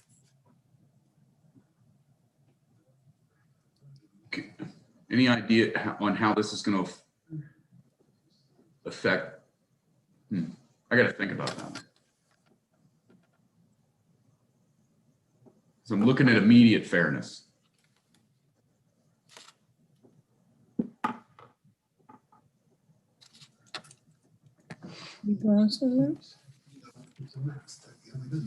While he's thinking, can I ask you a question, Laura? Mr. Chair, can I ask a question? Delegate Walker. So although the representation is there right now, different administration come in, is there any way that we would not have the opportunity to have 3 people of color on this board? And I noticed you didn't mention any Hispanics that are currently on the board. You said there are 3. The FISC one doesn't mention that. So, I haven't done my own research to verify the membership of the board, but, the statute, the language as it currently is pretty standard across a lot of the boards, just that to the extent practicable, the membership reflects diversity of the state, in terms of geography, race, ethnicity, gender. So I have not seen for other boards this specifically spelled out in this manner. I did a search of a bunch of boards and nothing came up. So I think this would be the first, to my knowledge, in the boards that I checked. And his language, it seems like he's trying to ensure that there will be minority representation. It's not solidifying that. I know we just said, the vice chair said that it's kind of repetitive a little bit, but I'm just wondering, is there any way that this is kind of solidifying in case there was not, the term geographic representation can be loosely interpreted sometimes. When you say interpreted, do you mean interpreted? Interpreted. Interpreted. Man, drive your, Gentlemen, man, we're on camera. Drive your Tesla, man. Drive your Tesla. We're on camera. Say interpreted. I mean, yes, the answer to your question, Delegate Walker, is probably yes. But again, I think if you, in fairness, look as Ms. Atlas indicated, that there aren't any other boards that are defined in the way that is being suggested. My experience with the last several governors has certainly been that for these boards and commissions, I think there's a true effort to make sure there is a diversity on the boards and commissions. Sometimes you can tie it so closely or make it so restrictive that then you end up with openings that things aren't moving. So anyway, I agree with you on that when you end up with openings, but as a person of color minority, it's like, hey, I'd rather have that spot vacant than not have it go to. I just want to make sure I'm not voting against something that's not in the best interest of my people. I understand. No matter how it's interpreted. Okay. Interpreted, sorry. And just to follow up, I didn't search the code for all boards, commissions, councils. I just kind of searched in the business regulation article. So it's possible that others do. I'm just not aware of any. Jay, I talked to your people. Delegate Walker, I talked to your people. They're fine with the bill going down if that's the committee. Man, that's all you have to say, brother. All right, brother, you could have said that a while ago. They're waiting for you to second it, Jay. They need you to second it. All right, so it's been moved and seconded for an unfavorable vote on House Bill 726. Delegate DeMay. Yes. Delegate Watson. Yes. Delegate Crosby. Yes. Delegate Howard. Yes. Delegate Charkoudian. Yes. Okay, thank you. Delegate Fennell. No. Delegate Ahrens. Yes. Delegate Adams. Yes. Delegate Chi. Yes. Delegate Walker. Yep. Delegate Valderrama. Yes on the unfavorable. Delegate Branch. Yes. Delegate Impalaria. Yes. Delegate Wilson. Yes. Delegate Mouts, Yes. Delegate Pippy, Yes. Delegate Jackson, Yes. Delegate Carey, Yes. Delegate Rogers, No. Delegate Turner, I'm gonna say no on this one. Delegate Queen, Yes. Delegate Fisher, Yes. and Delegate Brooks. Yes. All right, motion carries. House Bill 969. House Bill 969 is Delegate Carey's bill on the power to the people. Basically sets up for using 211 navigators for finding energy assistance. We passed it last year. It ran out of time on second reading on the Senate floor. This is starting to become a repetitive theme here. It is. Move favorable. Second. Moved and seconded for favorable on House Bill 969. Madam Vice Chair, Yes. Delegate Brooks, Yes. Delegate Fisher, No, sorry, Ned. Delegate Queen, Yes. Delegate Turner, Yes. Delegate Rogers, Yes. Delegate Carey, Yes. Delegate Jackson, Yes. Delegate Pippy, No. Delegate Mouts, No. Delegate Wilson, Yes. Delegate Impalaria. I didn't, No, I missed no. you, Delegate Impalaria. I got a no. I'm a no. Thank you, sir. Delegate Branch, Yes. Delegate Valderrama, Aye. Delegate Walker, More power to the people. Yeah. Delegate Chi, Yes. Delegate Adams, No. Delegate Aaron's, No. Delegate Fennell, Yes. Delegate Charkoudian, Yes. Delegate Howard, No. Delegate Crosby, Yes. Delegate Watson. Yes.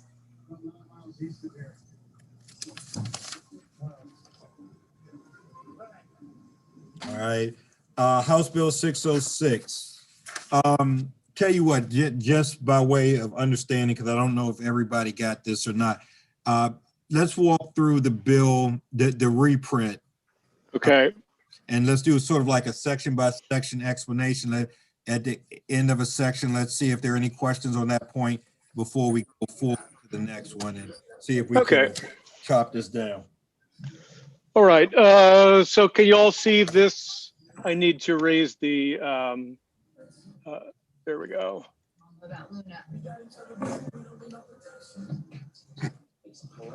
Okay. Is this readable, guys? Yes. Okay. First changes are to the purpose paragraph. So that is, as we would say, amendment number 1 is technical. This is the bill that, as it came in, authorizes electric and gas utilities to file what they call a limited income mechanism. I don't know who's flushing something in the back, but I can't hear myself speak. Let's mute all. Okay. So first amendments are technical, purpose paragraph and function paragraphs. The bill, as I say, as it came in, authorized a utility company to file for eligible limited income customers a limited income mechanism. Eligible limited income customer came in with the bill as somebody at or below 175% of the federal poverty level. That is the existing standard for both EUSP and the Maryland Energy Assistance Program. This bill would add to that someone who's at least 67 years of age, but at or below 200% of federal poverty, or, and this is a case with an amendment from the chairman, meets a broader designation approved by the commission. The commission can't constrict the definition. It can, however, add to it. At the request of the Public Service Commission, we've added a definition of payment plan. Those are the things that the committee heard about during its briefings in the fall on terminations, where customers are allowed to go into a payment plan. 12 months if you're not on if you're not receiving energy assistance, 24 months if you are receiving energy assistance under current law. The bill as it came in defined utility company to mean an electric company, a gas and electric company, or a gas company, or a municipal electric utility. We actually take for one reason, we take out municipal electric utility from the definition. Those are the 5 munis that were the subject of Delegate Motz's bill we dealt with earlier on the RPS. And we say specifically that a utility company does not include a small rural electric cooperative. That does not refer to Chop Tank. That refers to 2 very small co-ops. One is up in Garrett County and the other is Smith Island, that are served by out-of-state co-ops. Chop Tank is handled separately. Chop Tank, because it is a member regulated cooperative, is not subject to this portion of the Public Utilities article, so they would not be subject to this bill. There are findings from the General Assembly on societal benefits of a well-constructed limited income mechanism. And then here's the first major change in the amendments. As the bill came in, it would allow a utility company to adopt a limited income mechanism subject to approval of the commission. What the chairman asks is that to be a requirement that a utility company shall adopt a limited income mechanism to benefit an eligible limited income customer. That would be all of the investor-owned utilities for electric and gas, as well as SMECO. The next change here is clarifying from language from the Public Service Commission. And the reason we took out municipal electric utility earlier is because we have another provision now that authorizes a municipal electric utility to adopt a limited income mechanism subject to approval by the PSC in the same way that the investor-owned utilities would do that. So this is Easton, Hagerstown, Thurmont, and a couple, Manchester and one other. Now, the bill as it came in would have authorized the utility company to file for a limited income mechanism as part of a base rate case. Public Service Commission was concerned that such a limited income mechanism would be a very small part of a very large proceeding and subject to time limits. So they preferred that the low income mechanism be done by a separate application for approval of the mechanism, and then only with prior approval of the commission would they later be able to file something in a base rate proceeding. Particularly the concern is that with all of these things going on with the relief funds and everything, the commission would be unable to handle these in a timely way if they were subject to part of a rate case, which after all can go on for many, many months. Next change from the way the bill came in. As it came in, it said that proposal shall fully allocate the costs of the mechanism across rate classes. That means that 100% of the cost would be borne by the ratepayer. We struck the word fully and said prudently incurred costs. In a rate case, utilities have only ever been able to recover prudently incurred costs, but by striking fully, we open the door to something a little later in the bill. The requirements for the proposal, what it has to include, we have added at the commission's request, a time frame and a process for the commission to review how effective this mechanism will be after it's implemented. Also at the request of the commission and with the chairman's thoughts included, we have some criteria for the commission, the Public Service Commission, to use when evaluating a limited income mechanism. First of all, the degree to which the mechanism promotes affordability of the commodity for limited income customers, the proportion of the cost of the mechanism to be borne by the shareholders and the ratepayers respectively. That's generated some interest.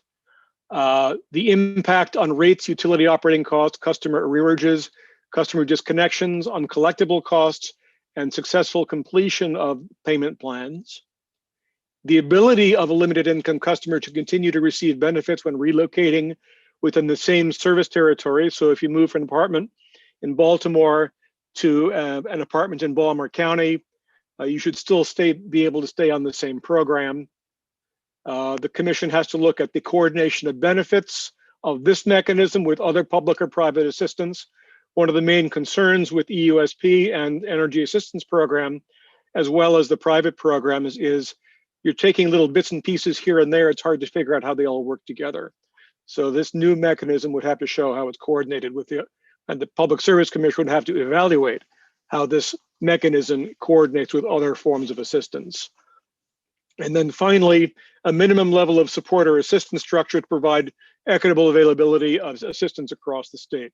So it's not going to be that Lanham gets everything and Cumberland gets nothing. There has to be some way of showing that there are benefits that are going to be available, not necessarily in the same way, but there is assistance available equitably throughout the state. And then finally, any other information the commission considers appropriate. The other next provisions are in the bill as it came in, such that if the program says OHEP has to certify that the customer is eligible, OHEP has to do it. Essentially what those provisions provide. And then what we have now is a provision in existing law where the general rule is a electric or gas utility cannot discriminate based on income or charges among different customers. And this adds to the list of those where you can discriminate, those electricity and gas service provided through an approved limited income mechanism. We now get to a significant addition to the bill. The bill as it came in only dealt with these utility proposed limited income mechanisms. What the next amendment does here is to bring in the current statute on the Electric Universal Service Program. First of all, we add the customer at least 67 years of age at or below 200% of federal poverty to those who are able to receive benefits under EUSP. The next thing, currently, an electrical customer can receive a complete retirement of an arrearage once every 7 fiscal years. The bill with the amendment here would lower that to be 5 years. When EUSP was first proposed and enacted, it was actually once in a lifetime. But this has been lowered first to 7, and now the chairman would like to reduce that to 5 years, 5 fiscal years. Because of we have heard from our budget analyst that many of the applicants who are denied benefits under the EUSP program are denied because of a deficiency in their paperwork, not a lack of eligibility. What we require through the chairman's language is require DHS to provide notice of a deficiency of the paperwork and provide an ample opportunity, not less than 3 months, to cure that deficiency. And then to say that an electric company can't start turning off the service during that curing period.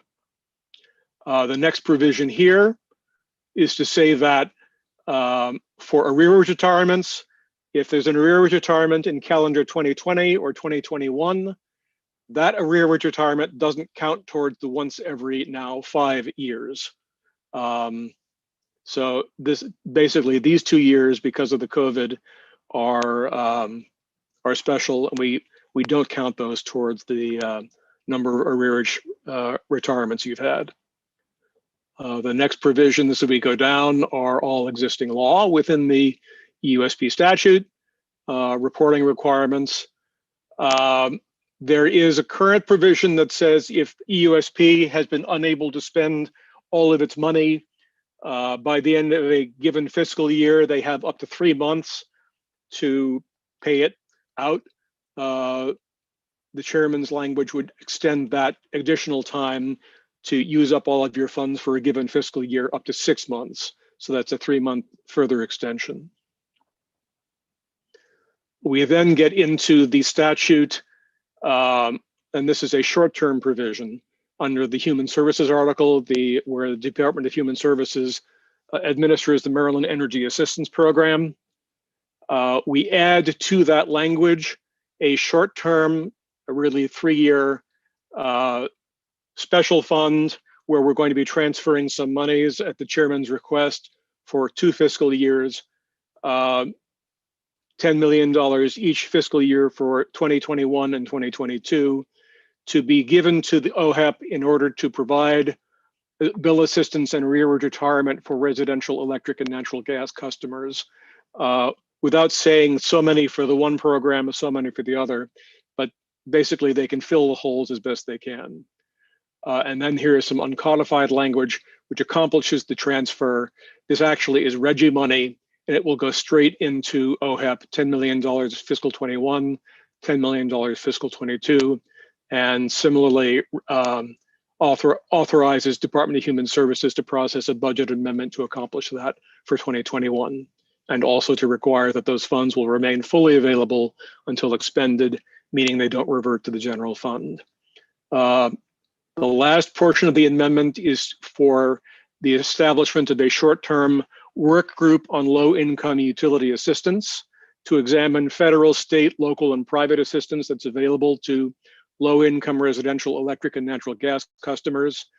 It will consist of and be led by the Secretary of Human Services or her designee, Secretary of DHCD, the AG or designee, Public Service Chair or designee, People's Council or designee, 1 senator, 1 delegate. We didn't have more than that because the presiding officers don't like to have to appoint more than 1. And then 4 members appointed by the governor, 2 who represent low-income residential electric and natural gas customers, and 2 who would represent natural gas and electric utilities. DHS has to staff the work group. What the work group is supposed to do is to study the different kinds of financial assistance available to those customers from federal, state, local, and private sources, especially EUSP and MEEP, where there are inefficiencies and gaps in the availability, qualification, and processing of applications, the feasibility of a new natural gas universal service program, because there isn't one right now, or the expansion of existing programs to cover low-income natural gas, and what the characteristics of that program would be, coordination of benefits amongst all those programs and sources, the anticipated short-term and long-term demand for financial assistance for electric and natural gas customers, not only in the wake of COVID-19 pandemic, but also systemic economic inequalities, particularly in disadvantaged communities. We look also at the feasibility of establishing 1 or more financial assistance programs for small businesses that are in low-income communities. And then finally, anything else the work group considers relevant. The report is due January 1st. The section dealing with transfer of monies to DHS, the 10 millions for the 2 fiscal years, goes away at the end of fiscal 23. And as it came in, the bill is an emergency bill. Those are the amendments.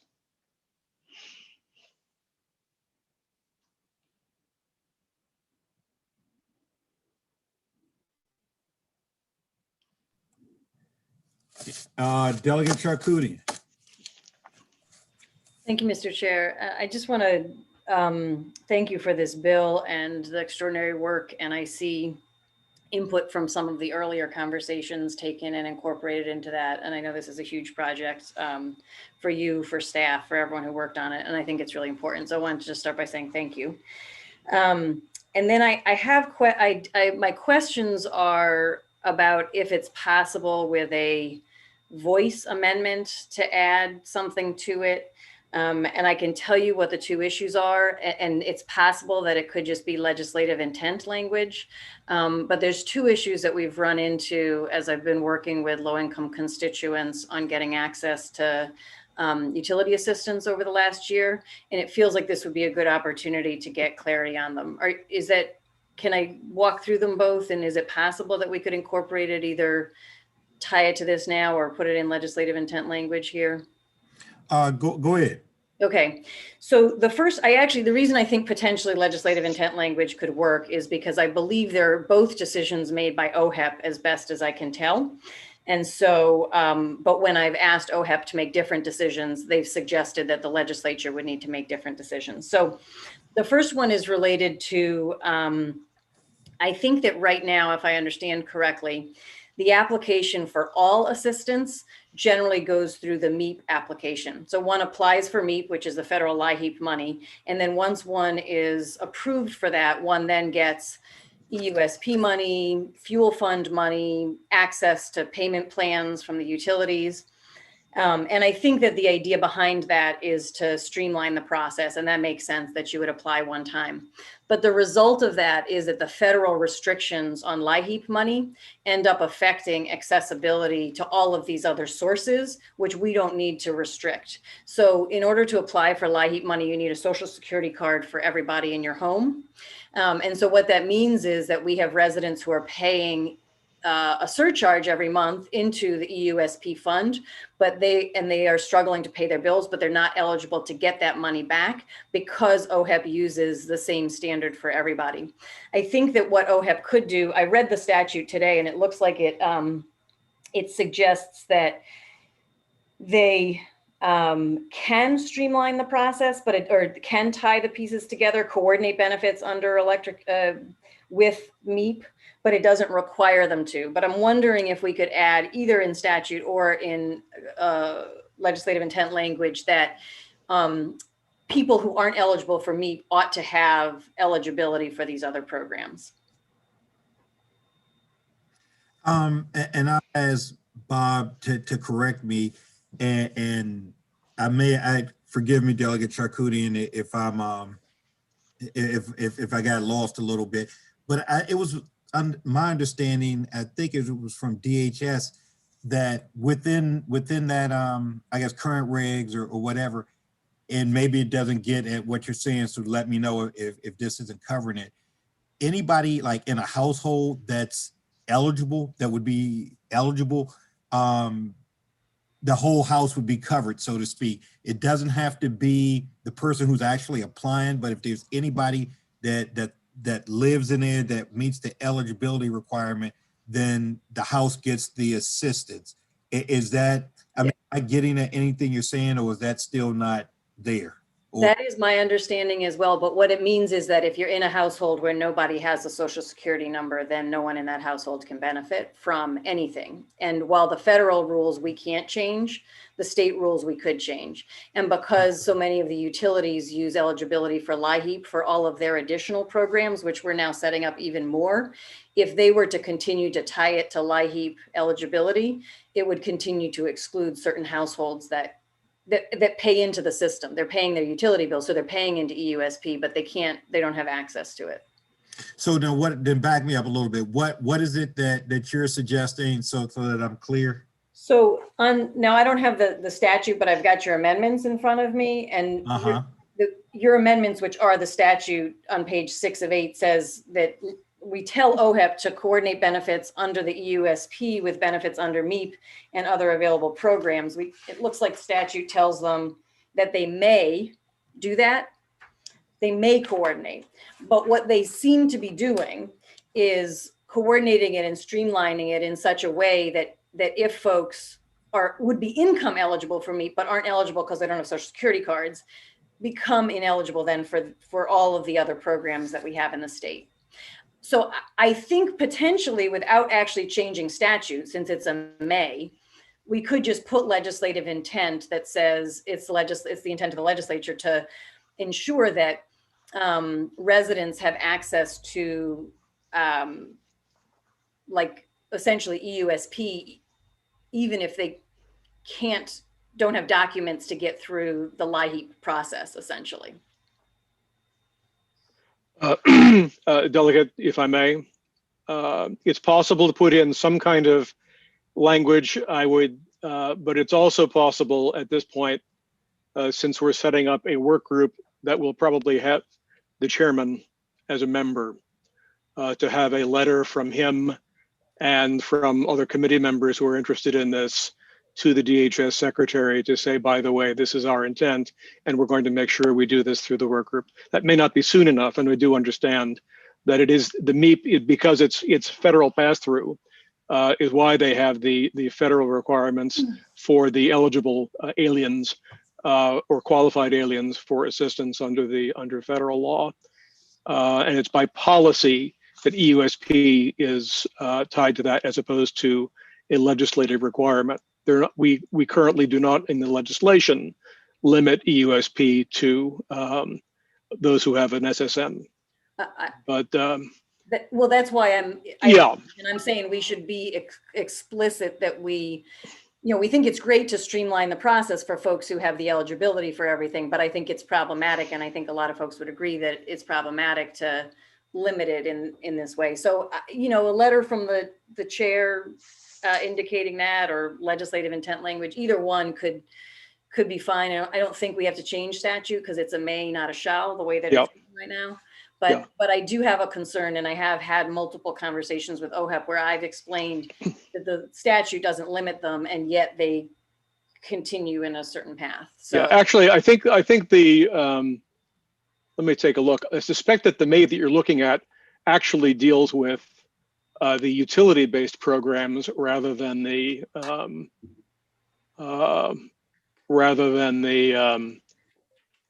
in EUSP. I'm in 7512.1. Oh, okay. Never mind. So that would be the statute for EUSP. So 7512.1 A4. Right. Okay. Administration. Right. Okay. Well, that's current language. Coordinate benefits. We were actually trying to make sure that using that language, that existing language, that they could get the most bang for their buck by pulling some money from here and some money from there.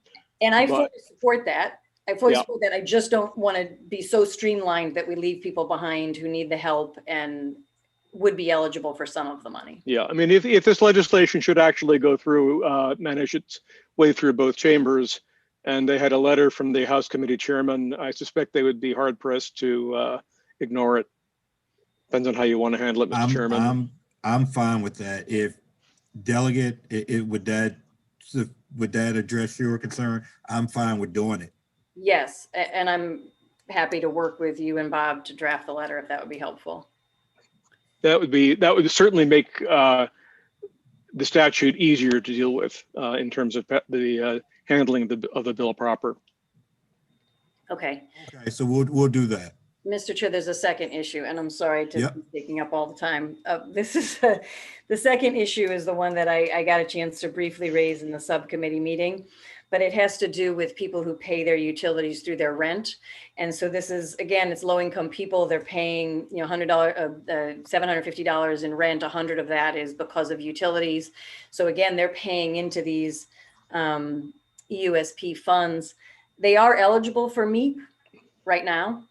So they do get people in master metered buildings, whether that's low-income renters or low-income condo associations. They actually are eligible for MEP. And EUSP, again, the way the statute is written, it doesn't limit us from giving those same funds to those same folks who also struggle in the summertime to pay their AC bills. But the regs limit it to people with a bill. And again, I talked to OHEP about this and I asked them to change their regs and they suggested we change statute. I suggested we don't need to change statute, they need to change their regs. But again, this seems like an opportunity to clarify, again, in legislative intent, or I'm fine doing it in a letter, that we believe they ought to consider everybody who's struggling to pay those bills. Delegate Charkoudian, because I agree on that point. Can we go the letter route again? If that's okay with me. No, I'm fine doing that. I just didn't want to sort of lose this opportunity because this is an incredible comprehensive bill and these are two important issues. And I think they can be done in the letter because it's really the regs that need to be changed, but because there's been the resistance, I don't want to miss this moment to get that done. I generally agree on that point. I had thought about it that way, but yeah, they're still contributing, and a portion of that rent is to go towards the utility. So I can agree with that point. Okay, so we'll get together and we'll get that letter, the language worked out. Okay. Thank you, Mr. Chair. Delegate Howard. Thanks, Mr. Chair. And again, thank you for bringing this bill. It's a lot to like. I do really appreciate it, and I do think people need help, and I really appreciate I don't normally do big preambles, but I really do appreciate especially the section in the bill that talks about identifying and bringing partners together to look for other opportunities for funding for folks out there. Under the operational mechanisms, section 2, it talks about the proportion of the cost of the mechanism to be borne by the utility company shareholders and the ratepayers respectively. I've had some conversations with BG&E and the PSC, and they both agree that it would be better served to replace that with the public interest in balancing the interest of customers and shareholders. What page are we on the reprint? I have it on the screen, sir. Yeah. Oh, okay. E2. Yeah.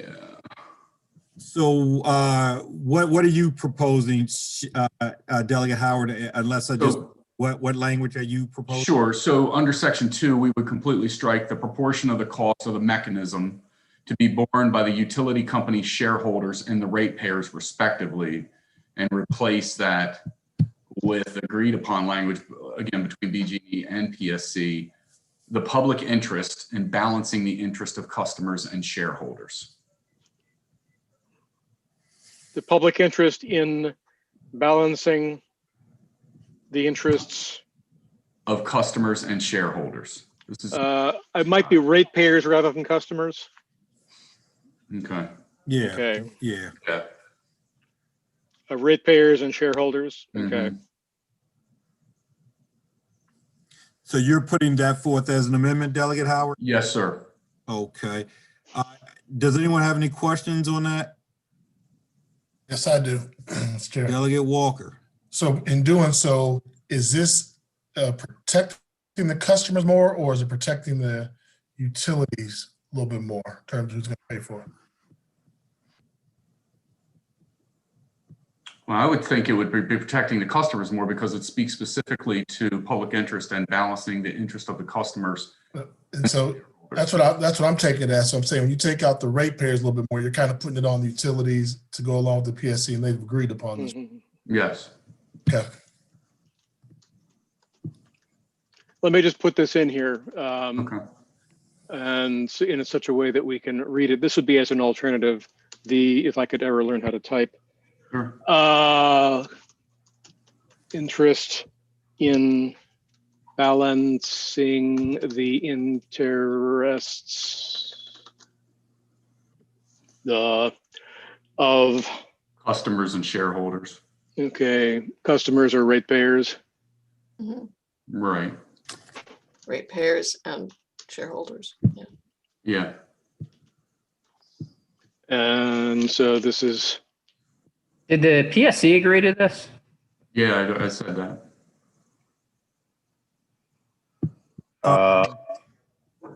Can we confirm that? Yeah, I have an email confirming it.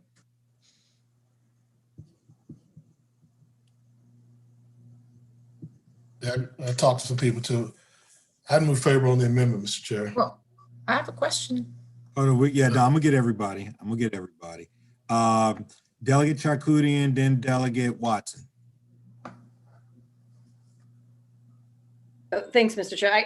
Can we see that email? Because I had been talking to the Public Service Commission. It wasn't my understanding that they supported this, and it was my read that this was because it came from BG&E. It was the preference of BG&E because they thought it would shift in the other direction to protecting shareholders more. So Mr. Chair. I'm concerned about that. I just want to see the PSC's opinion before voting. Why are we protecting shareholders? I'm not protecting shareholders. Because you're a shareholder. If you're a shareholder.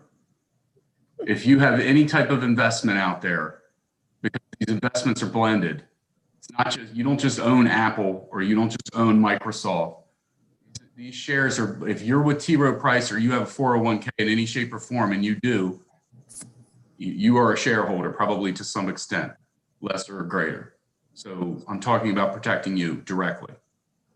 I appreciate that, Delegate Howard. So Although it says but thank on you. the email, it says PFC, and I will certainly share this email. I don't know how to share it with the committee this instant, but it talks about PSC staff and BG&E have discussed the amendments. PSC staff has asked to change one term in the amendment language. So I would absolutely, we can share that, but this is coming, yeah. Let me go to Delegate Watson. I just wanted to clarify the intent of the number 2 as it is stated and the intent of the replacement suggestion.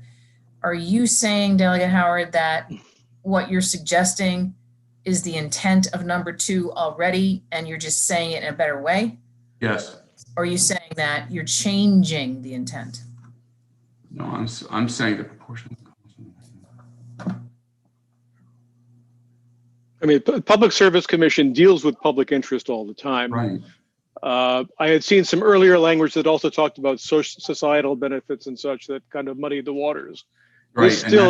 This still at least deals with only ratepayers or customers and the shareholders. Right. And then that what you were talking about earlier, the societal benefit and all this, that's been. Yeah. Yeah, but I'm just, can we stick with my question? Delegate Howard, is what you think you're doing? Narrowing it and making it more clearly defined. You're not changing, you're not intending to change the intent. You're just rewriting it to make it more clear. Is that what you're saying? That's what I'm trying to do. Okay. Thank you, Mr. Chair. All right. Did I miss anybody? Delegate Valderrama or Delegate Crosby? I thought maybe you guys were at one point trying to get in here. I'm sorry, I was making side commentary, kind of a question, but Delegate Howard explained it. Thank you, Mr. Chair. All right. What about you, Delegate Crosby? No, Mr. Chair, I'm just texting with several people from the PSC, and none of them seem to have said that they sent any email supporting this amendment. So I'm not really sure. I would like to see the email from Delegate Howard before we vote on it. Okay. Delegate Howard, can you forward the email to either I'll forward council- what I have in my email right now. What is this? Where do you want me to send it? Bob, is it okay if he sends it to you? Yes, he may. That's fine. So it's bob.smith at MLIS, or if you're in the system, I'm Bob Smith. Yeah. Yeah. You should have it in like 5 seconds. Okay, I'm getting a different read from PSC staff actually, but let's see what this says. What is the PSC staff saying to you? Saying PSC did not agree to replacement language. Okay.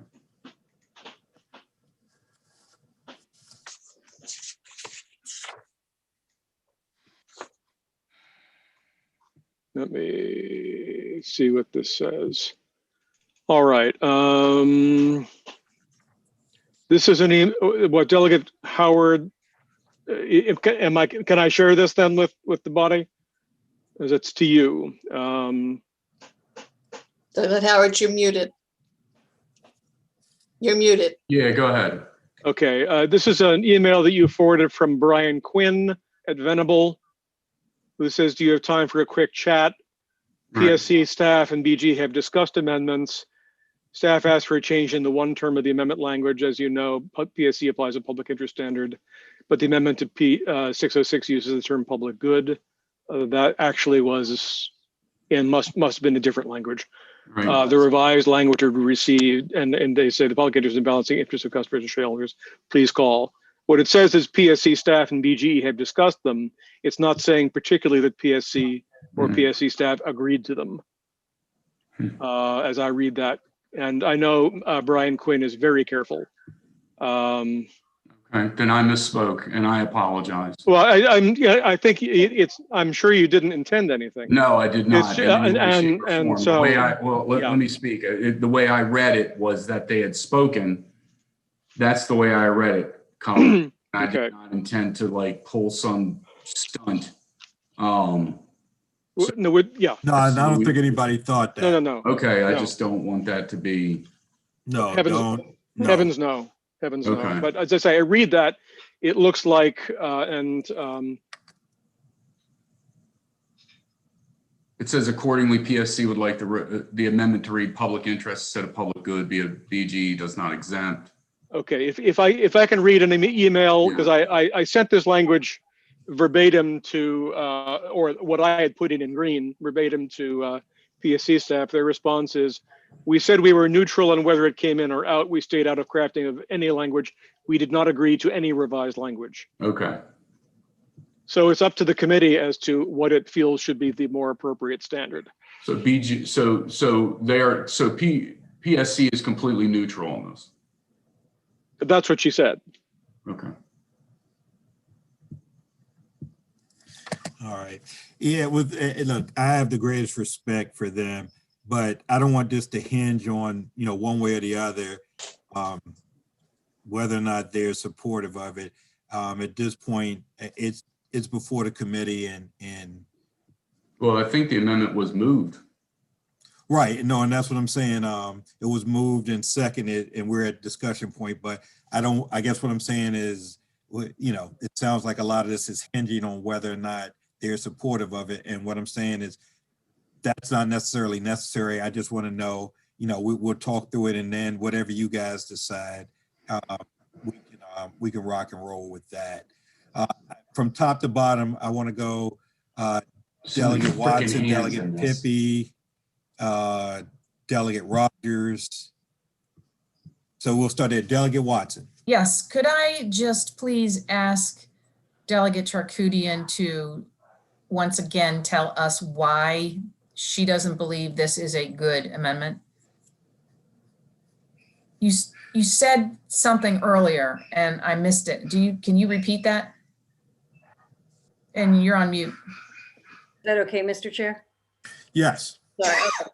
So this conversation that's been sort of ongoing is this question about can we hold shareholders accountable when we want to share the pain for all intents and purposes, when we want to figure out how to respond to meeting low-income individuals' utility assistance. That's a conversation we've been having for a while. Over the summer, Delegate Dumais asked the chairman during our hearing what his opinion was on that. And he said the principle of rate making generally has been that among ratepayers, that you sort of share the pain among the ratepayers. You collect the uncollectibles among the ratepayers.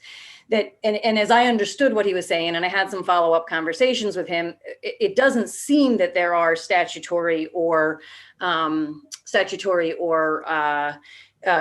constitutional reasons that the PSC can't do that, but that there hasn't ever been a statutory direction to the PSC that says, hey, when you're looking at how we should share this, you should look at utility shareholders as well, not just amongst the ratepayers. And so this, in my mind, this addition represents the first time in this state that we have said to the PSC, like, hey, we want you to take a look at sharing the pain amongst shareholders who receive all the benefits, right? It's their money. I mean, not all they receive the benefits of investing their money, and they are guaranteed a rate of return as long as their investment is prudent, guaranteed a rate of return, and ratepayers. This is the first time we've done that. So then I see BG&E pushing back against that and trying to put in language that I think softens it as much as possible, because of course their number one job is their legal responsibility is to maximize shareholder returns. That's the legal responsibility of any corporation. That's not a direct criticism of anyone. That's just their job. So when I see them coming in with language that softens this, and when again I feel like this bill, and I'm not just saying this to compliment the chair, I feel like this bill is this once in a lifetime moment, or once in a many years, once in a decade opportunity to really look at how we do this. And I feel concerned about language that it feels like softens our message to the Public Service Commission that we think shareholders ought to pay for some of these costs, as well as ratepayers, because they have this guaranteed rate return on investment. And I appreciate Delegate Howard's point about we're all potentially shareholders, but we're all potentially teeny tiny shareholders. And there's shareholders who just have massive amounts of shares in BGE, in Exelon. And I'm not them, maybe y'all are. But I just think the reality of with a period in history with such a massive wealth and income disparities, the vast majority of people are ratepayers and are not shareholders. And this is our opportunity to make sure that we get to share who's paying when people are struggling.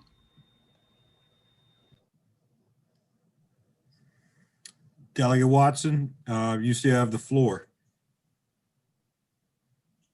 You're muted. Appreciate the explanation. Pass to the next. Right. Delegate Queen.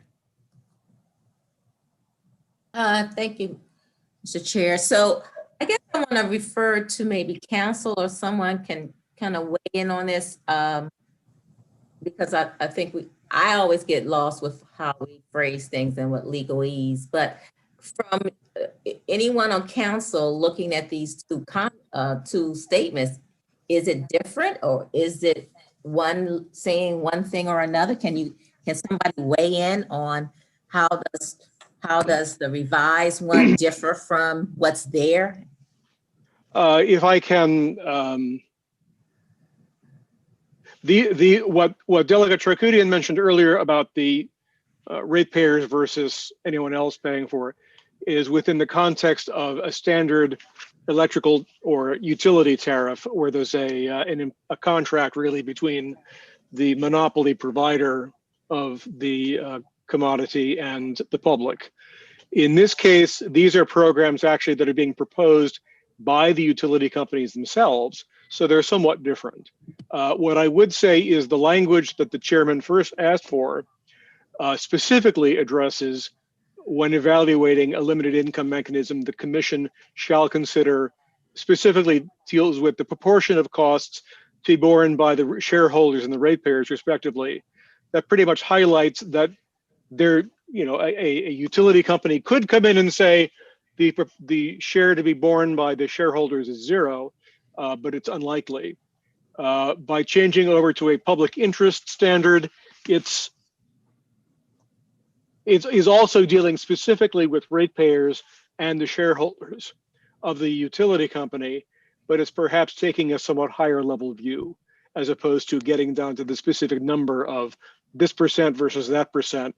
It's dealing with what is the public interest in having it borne by the shareholders or the ratepayers or some mix of them. That's as I say, and also this is again, rather than a traditional electricity tariff or gas tariff, this is a specific mechanism that is being proposed by the utility company. And depending upon the form of the mechanism that the company proposes, it may or may not be appropriate to have costs borne by one or the other. Since there's a pretty open, almost any form they want to, they can come in with and propose. So can I interpret then that 2 would be very specific? It could be 0 to 100, 20 to 30, 20 to 80, 30 to 70 or whatever, a proportion, because we can define proportion as a ratio. And the revised one would be more subjective. Or they could have a broader range of tests for what those benefits are and costs are on respectively the shareholders and the ratepayers. It's a higher level analysis. So from a legalese, which one would be the better one? I guess I just don't know. That's, I can't answer that. You can't answer that? I can't answer that.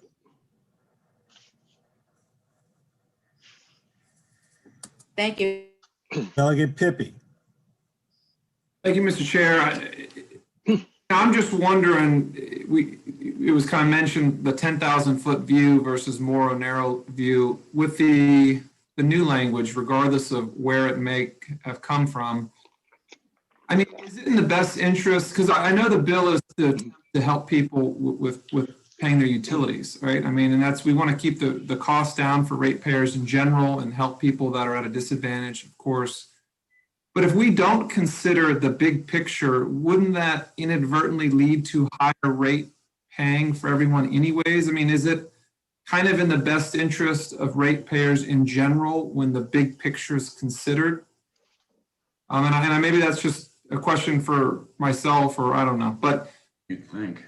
I don't hate the new language. I mean, I don't see it necessarily as favoring one entity over another. I just see it as, at the end of the day, the big picture has to be considered to keep everything competitive and the rates down for everyone. If it's not considered, those increased costs are going to have to come from somewhere. If you to pay for a different function, you have to take it from somewhere else. So I don't know. Sorry, that probably wasn't very helpful for this committee, but just on the merits of that new language alone, I mean, I see it maybe as potentially helping all ratepayers in general if you want to keep everything competitive. But thank you, Mr. Chairman.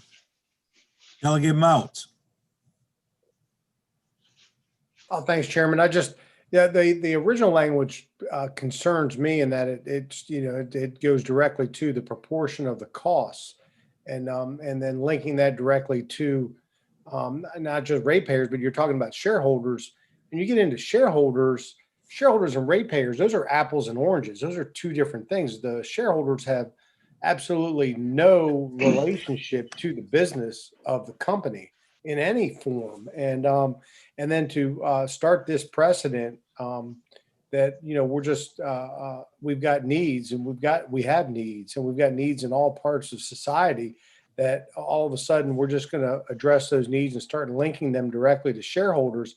That to me is very troubling. And I think in the financial world, that would set off quite a reaction. And the new language, it seems to me is as has been stated, a little more balanced. And I agree too that it would help with ratepayers across the board and increasing competitiveness. But the original language, I appreciate the concern that the precedent would be that could be created. And, it seems small. It's just a couple words, but for anybody voting on this, I think it'll get a lot of attention. So I support the amendment, and I just wanted to share my perspective on it because I know there was a lot of attention drawn to the perspective that was opposed to the amending language. Thank you, Chairman. Delegate Dumais, then Delegate Brooks. Thank you, Mr. Chair. I like using public interest in the amendment in some form or fashion, because I do think the higher view or, the broader view is important, but maybe it's not so much in balancing the interests as it is in either dividing the costs of the mechanism to be borne by the utilities, ratepayers, and shareholders. But then you've got the public interest, which I think should be considered when we're doing this. But at the same time, it's, I think, a little more specific to say the public interest in dividing or sharing the costs of the mechanism between the utility company, ratepayer, and shareholders, just to complicate it even more. But again, it adds the public interest, but I think it's more direct and goes to the way it was initially written, that it's, should costs be divided? And the commission is then going to determine whether or not the cost should be divided with the shareholders. And there may be times that it should, and there may be times it shouldn't. And I mean, certainly a lot of what we've gotten, I've gotten emails during the day, as many of you have, that talks about all of the things that the shareholders, quote unquote, do, or the companies do in the name of the shareholders by charitable contributions and on and on. And I think that's the balancing that we're asking for, or, asking the commission to look at when they're dividing the costs, or sharing the cost is probably a better way of saying it. But so I just offer that as maybe a friendly amendment to the amendment we're considering. I don't know necessarily procedurally how we do that at the moment, but that's my 2 cents for what it's worth. And that's really what I was getting at. You put that very well, Delegate Dumais. Okay. That's really where I was going. Okay, as staff, may I suggest, because I've just put up on the screen, between delegates Dumais and Howard, if it were changed to be the public interest in sharing the cost of the mechanism between the utility companies, ratepayers, and shareholders, is that sufficient? I think so. I mean, that captures what I was trying to. As opposed to balancing the interests of. Yes. So, yeah. So I again, this is all proposed language. So that's what's currently on screen, and I've tried to show in different colors. Thank you for doing that. It's really helpful to have it on screen that way. Yeah, really. Okay. Sharing or dividing? Allocating. Allocating works. Yeah. Allocating. Yep. What are we on a word play now? We are. Isn't this fun? I love this nonsense. That Yes. was like 38 points to Delegate Valderrama. That was like 38 points for allocating right there. But you get rid of balancing the interests of, right? Yes. Right. Yeah. On Scrabble. Interest in allocating the cost. Is this Family Feud? Yes. Scrabble. No, I like it. Okay. I don't see the harm in it. So the public interest in allocating the cost of the mechanism between the utility companies, ratepayers, and shareholders. Again, the utility mechanism can come in, and it might be appropriate, depending upon what sort of mechanism it is, to have Zippo coming out of the shareholders. I understand. But that's for the PSC to consider. Correct. And that's their sole, their sole focus, but that's the underlying what they do. That's what they do in the compact. So. So is balancing the interest gone now in the second revised? Correct. Correct. Okay. I mean, if this actually manages to get out of the Senate in the same form that it comes over from the House, assuming it gets out of the House, it'll be miraculous, but that's a whole nother matter.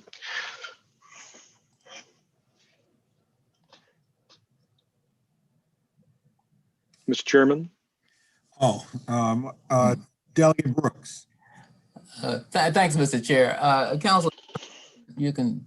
Hold on, Delegate Brooks, so I don't get confused. Anybody that's already asked a question that doesn't have a follow-up, take your hand down. I'm assuming every hand that's up still wants to ask a question. Delegate Brooks now, I'm sorry. All right, thanks, Mr. Chair. Council, I was asking, is there any advantage the initial statement has over the amended or vice versa? Because I'm thinking that those costs, you know, the way business works, those costs, if they're borne or shared by the utility company, eventually is going to find its way down to the ratepayers. So perhaps you could, Well, whether it would or not is a question of whether it would count against the return on investment that the utility company has in its rate cases. What the original language does is it focused specifically, particularly as I read it now, on a number, a proportion.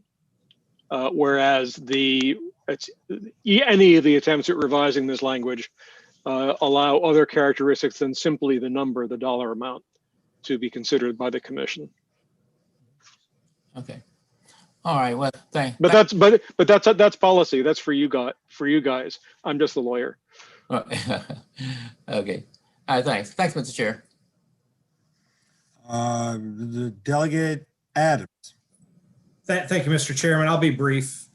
I actually think the amendment that Delegate Howard brought forward actually strengthens the bill. It doesn't soften it. Not every issue that we deal with has to be us versus the big bad, utility. I think this amendment speaks generally to the idea that utilities are, shareholder supported. This would be the first time, if we don't accept this amendment, that the General Assembly would be removing the PSC's discretion to handle the issues where they balance interest to customers and shareholders, which is important that we maintain that. And Mr. Chairman, at the end of the day, Delegate Dumais and others have chimed in support. So I don't want to, at this late hour, get into details, but you want to make a bill like this stronger. Make sure that we're keeping the utilities strong. Delmarva Power, who's in my district, has made major contributions, millions of dollars to example, UMES, that's an HBCU. So I've seen firsthand what charity looks like with these utilities, obviously with the support of shareholders who like the behavior of these utilities. The idea that we're going to balance interests should always be part of the public policy that we bring forward. The fact that the Public Service Commission may have gotten in the middle of a nuanced debate over the minutia here shouldn't be overshadowed by the idea that as policymakers, we have a responsibility to make sure we give PSC the right levels of discretion as we're helping Marylanders get out of this this quagmire. It's a disastrous situation, no doubt. But I believe in the utilities. I support the utilities, and I believe that this bill, it's your bill, it goes a long way towards advocating for the responsibilities as policymakers to make good policy for people that need help. At the same time, giving PSC some jurisdiction. They are an instrumentality of the legislature. They're going to do what we tell them to do. In this particular instance, give Delegate Howard this amendment that doesn't soften, but rather strengthens your bill to deliver this mandate forward. I think it's a great idea and would ask that we move this amendment. Delegate Crosby. Thank you, Mr. Chair. And I think I would just counter by saying, there is a pretty clear difference the way I read the first or the bill as written and then the amendment. The bill is that the ratepayers, or excuse me, the shareholders are going to bear some of the brunt of feeling the pain of the pandemic and the problem with people not being able to, to afford, their bills. I think that's really the biggest difference here is that in the first or in the original language, they have skin in the game. Their shareholders have skin in the game. And this is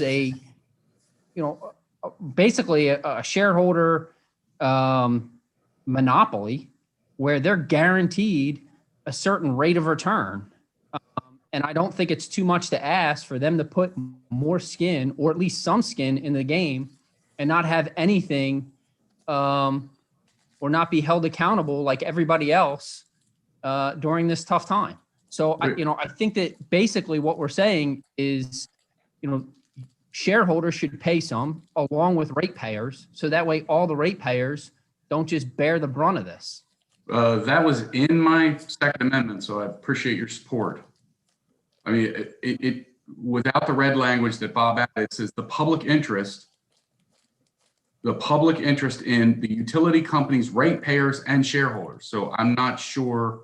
It was with balancing the interests of was what right. You had. And then, but the difference between the first one is it's saying it's borne by the utility company shareholders. So they're first. It's going to come out of them and the ratepayers, respectively. So it's shareholders first, then the ratepayers. This one's rated. You know what?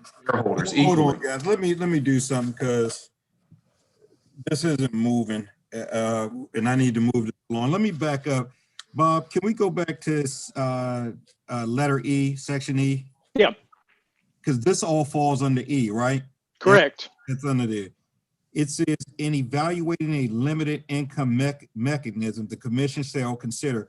What does that sentence right there mean, really? In evaluating a limited income mechanism, the commission shall consider. Are we binding them to anything, or no? It sounds like we're assuming a lot with that provision that they're going to do this. No, shall consider. I shall consider what socks I'm going to wear tomorrow. I mean, doesn't mean I'm going to do it. Doesn't mean I'm required to do it. I mean, what I'm trying to say is I think we're digging a real deep dive into something that it's not bound to anything. Yeah. To follow up, Mr. Chairman, in the discussions back and forth between you and the commission, the idea was that whereas the bill as it came in had very little in the way of guidance to the Public Service Commission in how it would look at any of these mechanisms, subsection E is added to provide specific items that the PSC should take up and consider as it is evaluating whether or not to approve or disapprove a utilities mechanism. But it isn't saying that any one of them is required to be on one side or another. This is the rubrics, if you will, by which they will grade the exam. All right. I mean, I just wanted to sort of keep that in mind because I was getting the feeling that we were going somewhere where this section really isn't mandating certain things, and it just, well, anyway. Let me go to Delegate Wilson. He hasn't spoken on this yet, and then Delegate Crosby. I'll go back to you.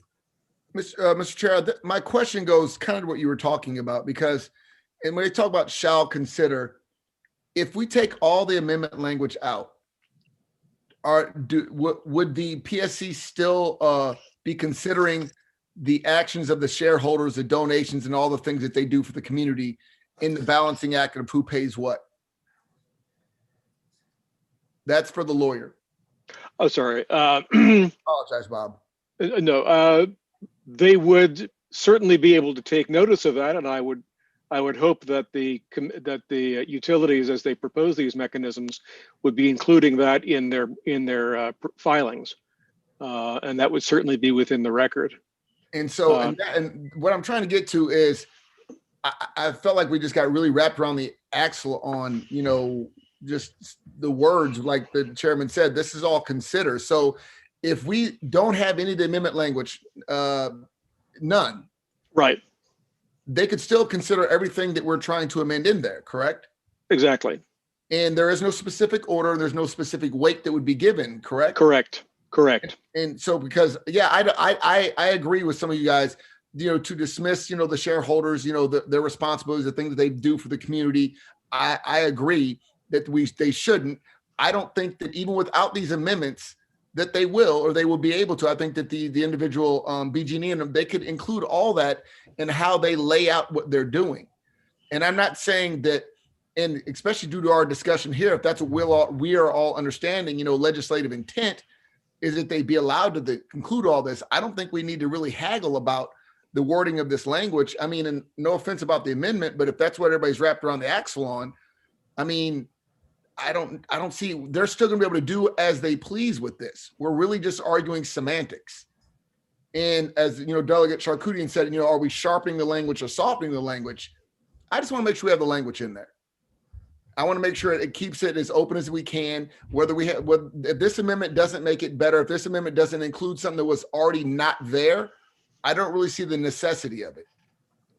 That's where I'm at, Bob.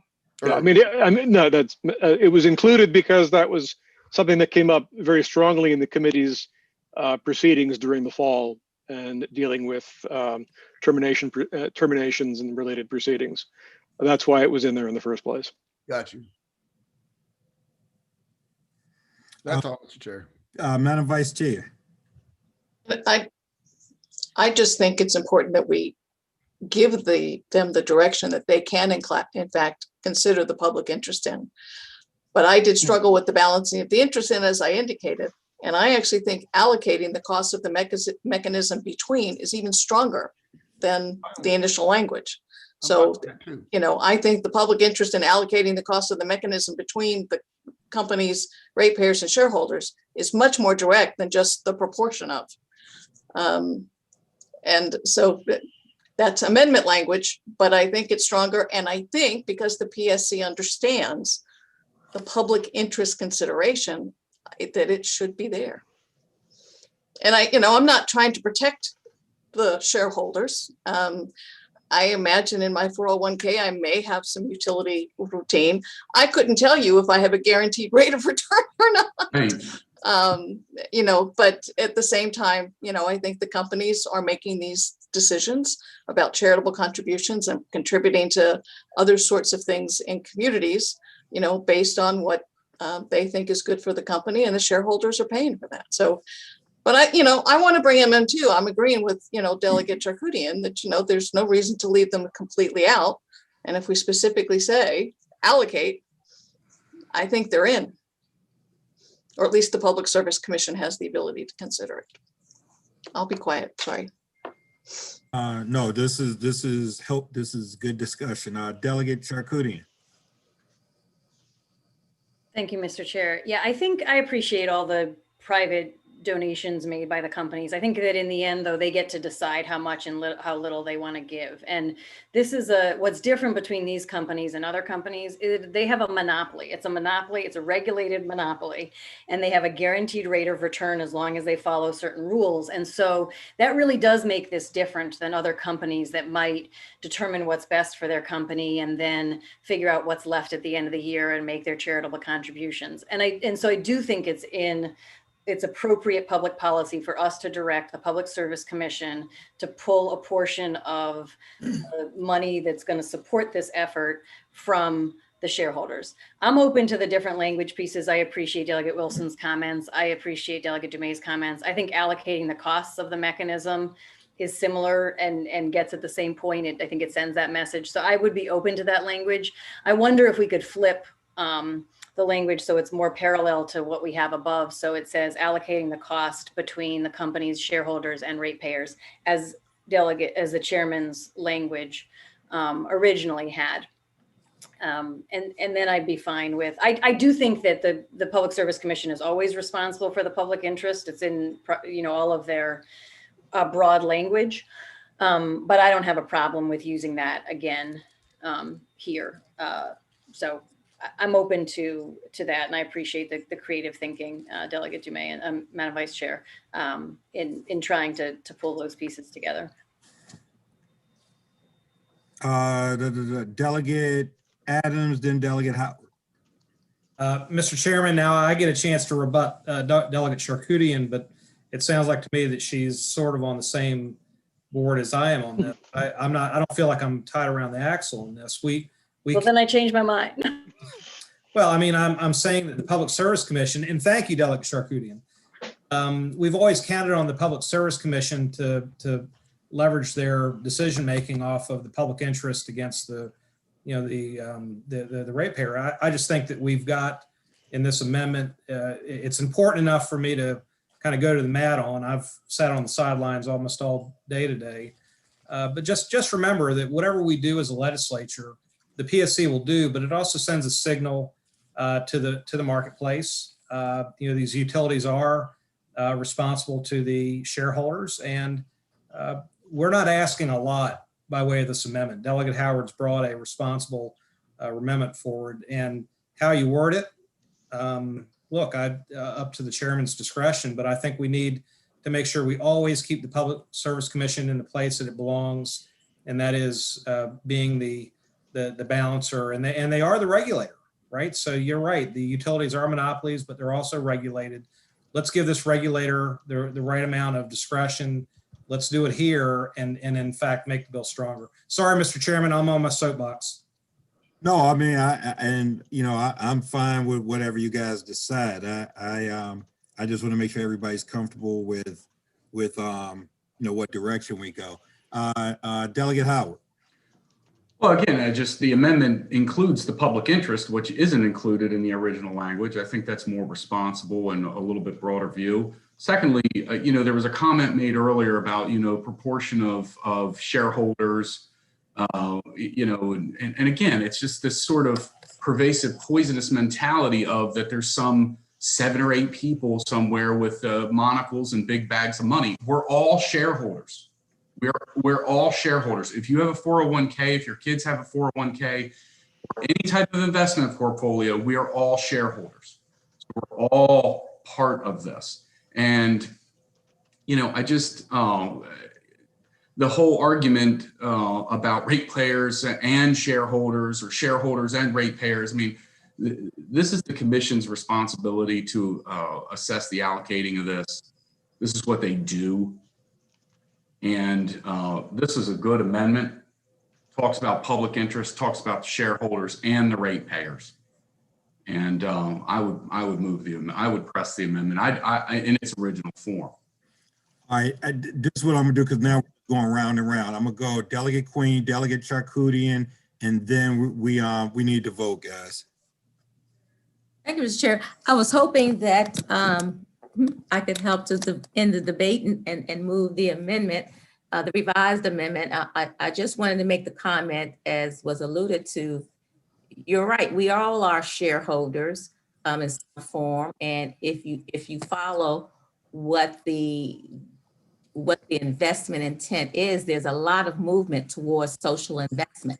There's a lot of intent moved towards corporate social responsibility, and investors are attracted to companies that provide sort of this help to the community. So I don't think shareholders should be concerned that they should bear some of the brunt of a cost of something, because of it is the public good to make sure that they're doing that and showing that they're corporate social responsible agencies, companies. So I think it's changing it to the public interest and allocating the cost of the mechanism, and between shareholders, as it was listed before, and ratepayers should be it. I think that encapsulates everything everyone has said, and we should move forward with that. Second. I would second if that. Close it out, Delegate Charkoudian. Sorry, I meant to take down my hand. I think that that's okay, but I don't know what if we could just write it down. If I can show on screen then what I think is being voted on as an amendment to the amendment to the amendment.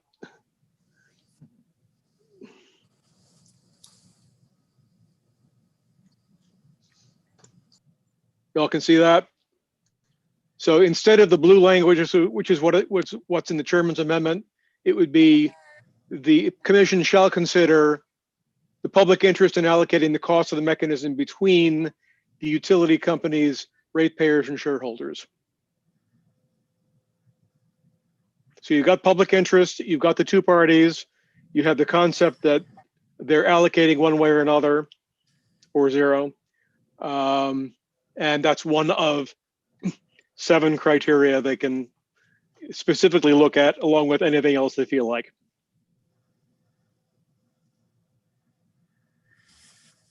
I think it's a great amendment, Mr. Chair. Delegate Howard, is this, are you pressing? In the original form. All right. The Public Service Commission, that's their sole intent is to look at the allocating and the cost of these mechanisms. I tell you what, then this is hold on, this is what we'll do. Delegate Howard, since that's the amendment that you offered before the body, we will deal with that amendment as you put forward. And let's see the outcome and we'll go from there. I press the amendment. Let me put this on screen so we know what we're talking about, if you don't mind. So I'm going to say Delegate Howard's amendment here is going to be the one in brown, and the amendment to the amendment is the one that's going to be in red. How about that, guys? Y'all can see that? So right now, the one in brown is what we are taking up from Delegate Howard, correct? Mm-hmm. Yes, that's correct. Yes, pressing that First Amendment. Yep. Okay, there was a motion and a second. Delegate Watson has her hand up. Delegate Watson. You're muted. Sorry. I just want to know, in the original language, the blue language, it says shareholders and ratepayers. And we flip that in the red language. And I want to make sure that, should we be consistent with the way we had it before? Is there a reason why we changed it? Does it mean anything legally? I don't think it means anything legally. But neither do I care if you reverse it. But Delegate Fennell. Actually, Delegate Watson asked the question, so it seemed like we have the answer. So it's either or. Okay, thank you. All right. So we're going to take Delegate Howard's amendment as he. I'm going to bring up for vote Delegate Howard's amendment as he introduced it. There was a motion and a second. So all in favor signify by aye. Aye. Aye. All those opposed say nay. Nay. No. Nay. Hey. Hold on. Yeah, I I'm know. going to go I ahead think and you just need a roll roll. call it. I'm just going to roll call it. Mhm. The motion that's before us is a favorable on the Howard amendment. I'll start with Delegate, since it's your amendment, Delegate Howard, I will start with you. Delegate. Aye. Delegate Dumais. No. Delegate Brooks. Delegate Brooks. No. Delegate Fisher.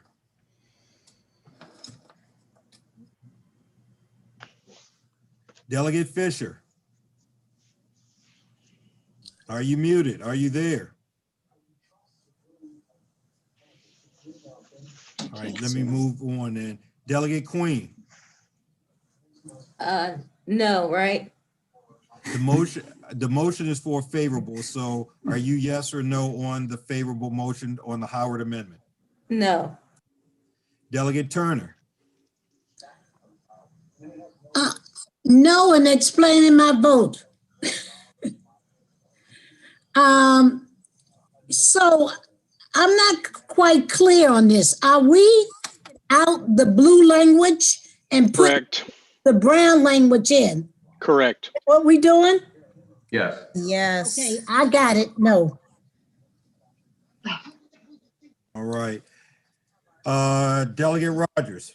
No. Delegate Carey. No. Delegate Jackson. No. Delegate Pippy. Yes. Delegate Mouts. Yes. Delegate Wilson. No. Delegate Impalaria. I'm still here and the answer is yes.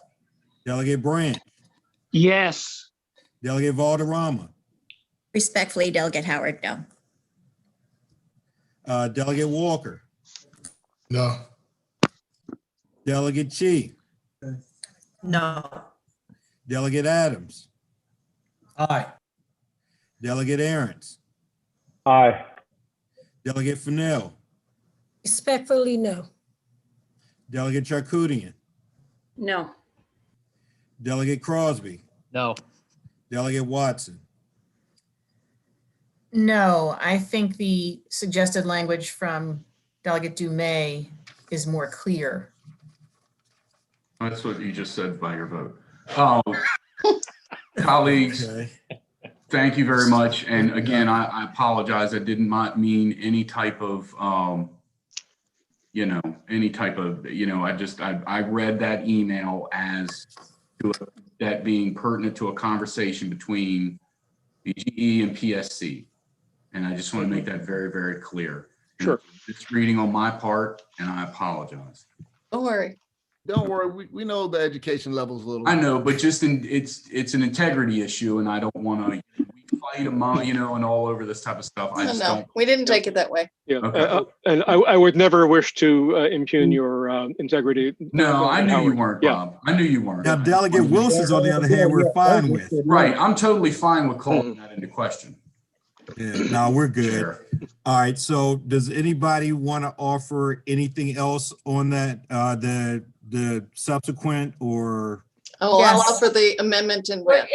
Delegate Dumais, would you accept a friendly amendment to switch ratepayers and shareholders? Yes, I will accept that amendment. Thank you. So that would be Just to split. have shareholders first and then ratepayers? Yes. Yes. Okay. I mean, God. Right? Give him a rope. They want to be a cowboy. Is there a comma missing somewhere that we could add? That would be your amendment. Did you ever know soft Trying, shoes? Howard. You didn't know soft shoes. He'd be doing that.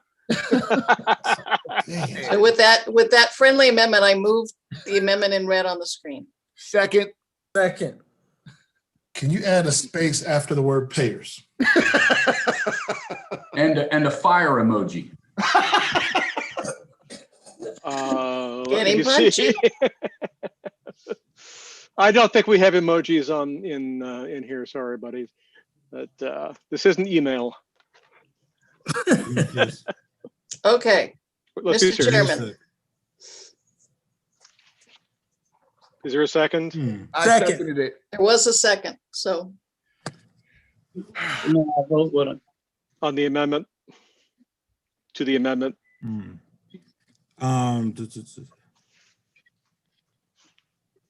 Okay, Delegate Watson, Yes. no, I thought you had a question. I saw your hand up. Oh, I thought you were voting. Not yet. I was trying to see if I had Sorry. out the way. Sorry about that. Is this voice vote or is this roll call? I'm gonna try voice first, and if it sounds somewhat unanimous or decisive, then there's no need for roll call. So all in favor of this amendment, signify by aye. Aye. Aye. All those opposed, say nay. No. It was close, but I think the ayes got it. All right, is there anything else? I have to log into the app yet.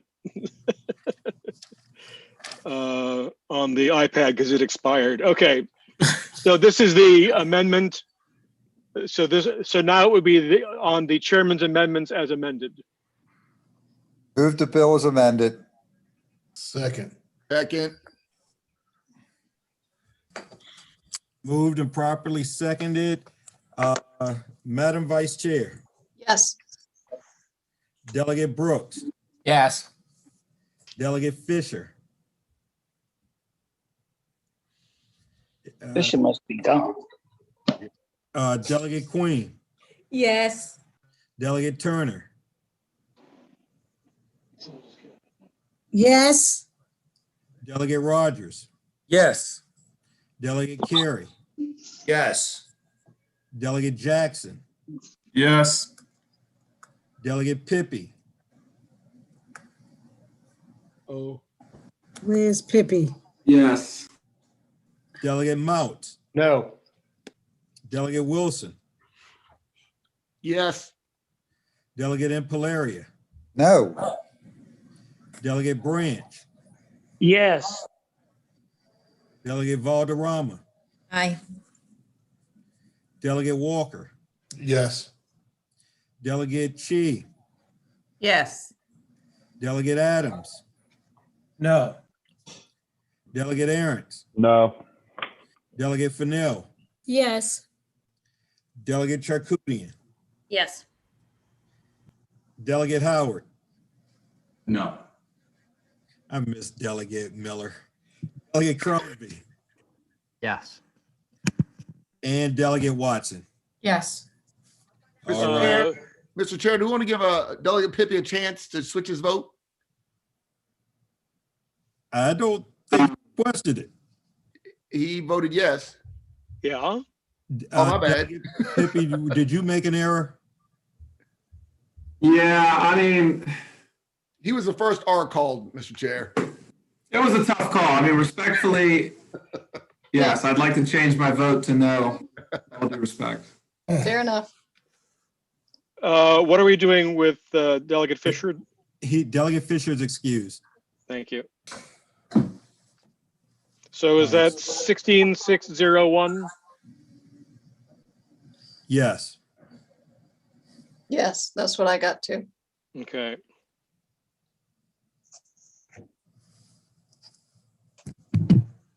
Is that everything? Did we get them all? I believe so. I think that's it. Let me take a look. Just make sure there ain't nothing left that isn't otherwise. So 103 was withdrawn, 617, 743, and 900. That's it. We just have to fill in the withdrawns. Okay. All right. So we got all of that. Good. Guys, listen, just a heads up. We've got a busy week this week. I believe what's up tomorrow is a lot of the hard work that was done by the Unemployment Insurance Subcommittee and Work Group and so forth related to this past interim. A number of those bills, that hard work is coming up. So we'll be hearing that and, later in the week, we will be hearing a number of bills from the speaker's leadership agenda. And Thursday, I think we have another big day of energy bills and so forth. So we'll have a lot of that. I think we're going to be on the floor tomorrow, Thursday, Friday, and I think after that it just picks up. We're on the House floor as well as in committee. So adjust accordingly, and thank you very much. I appreciate your time. Thank you. Have a nice evening. Okay.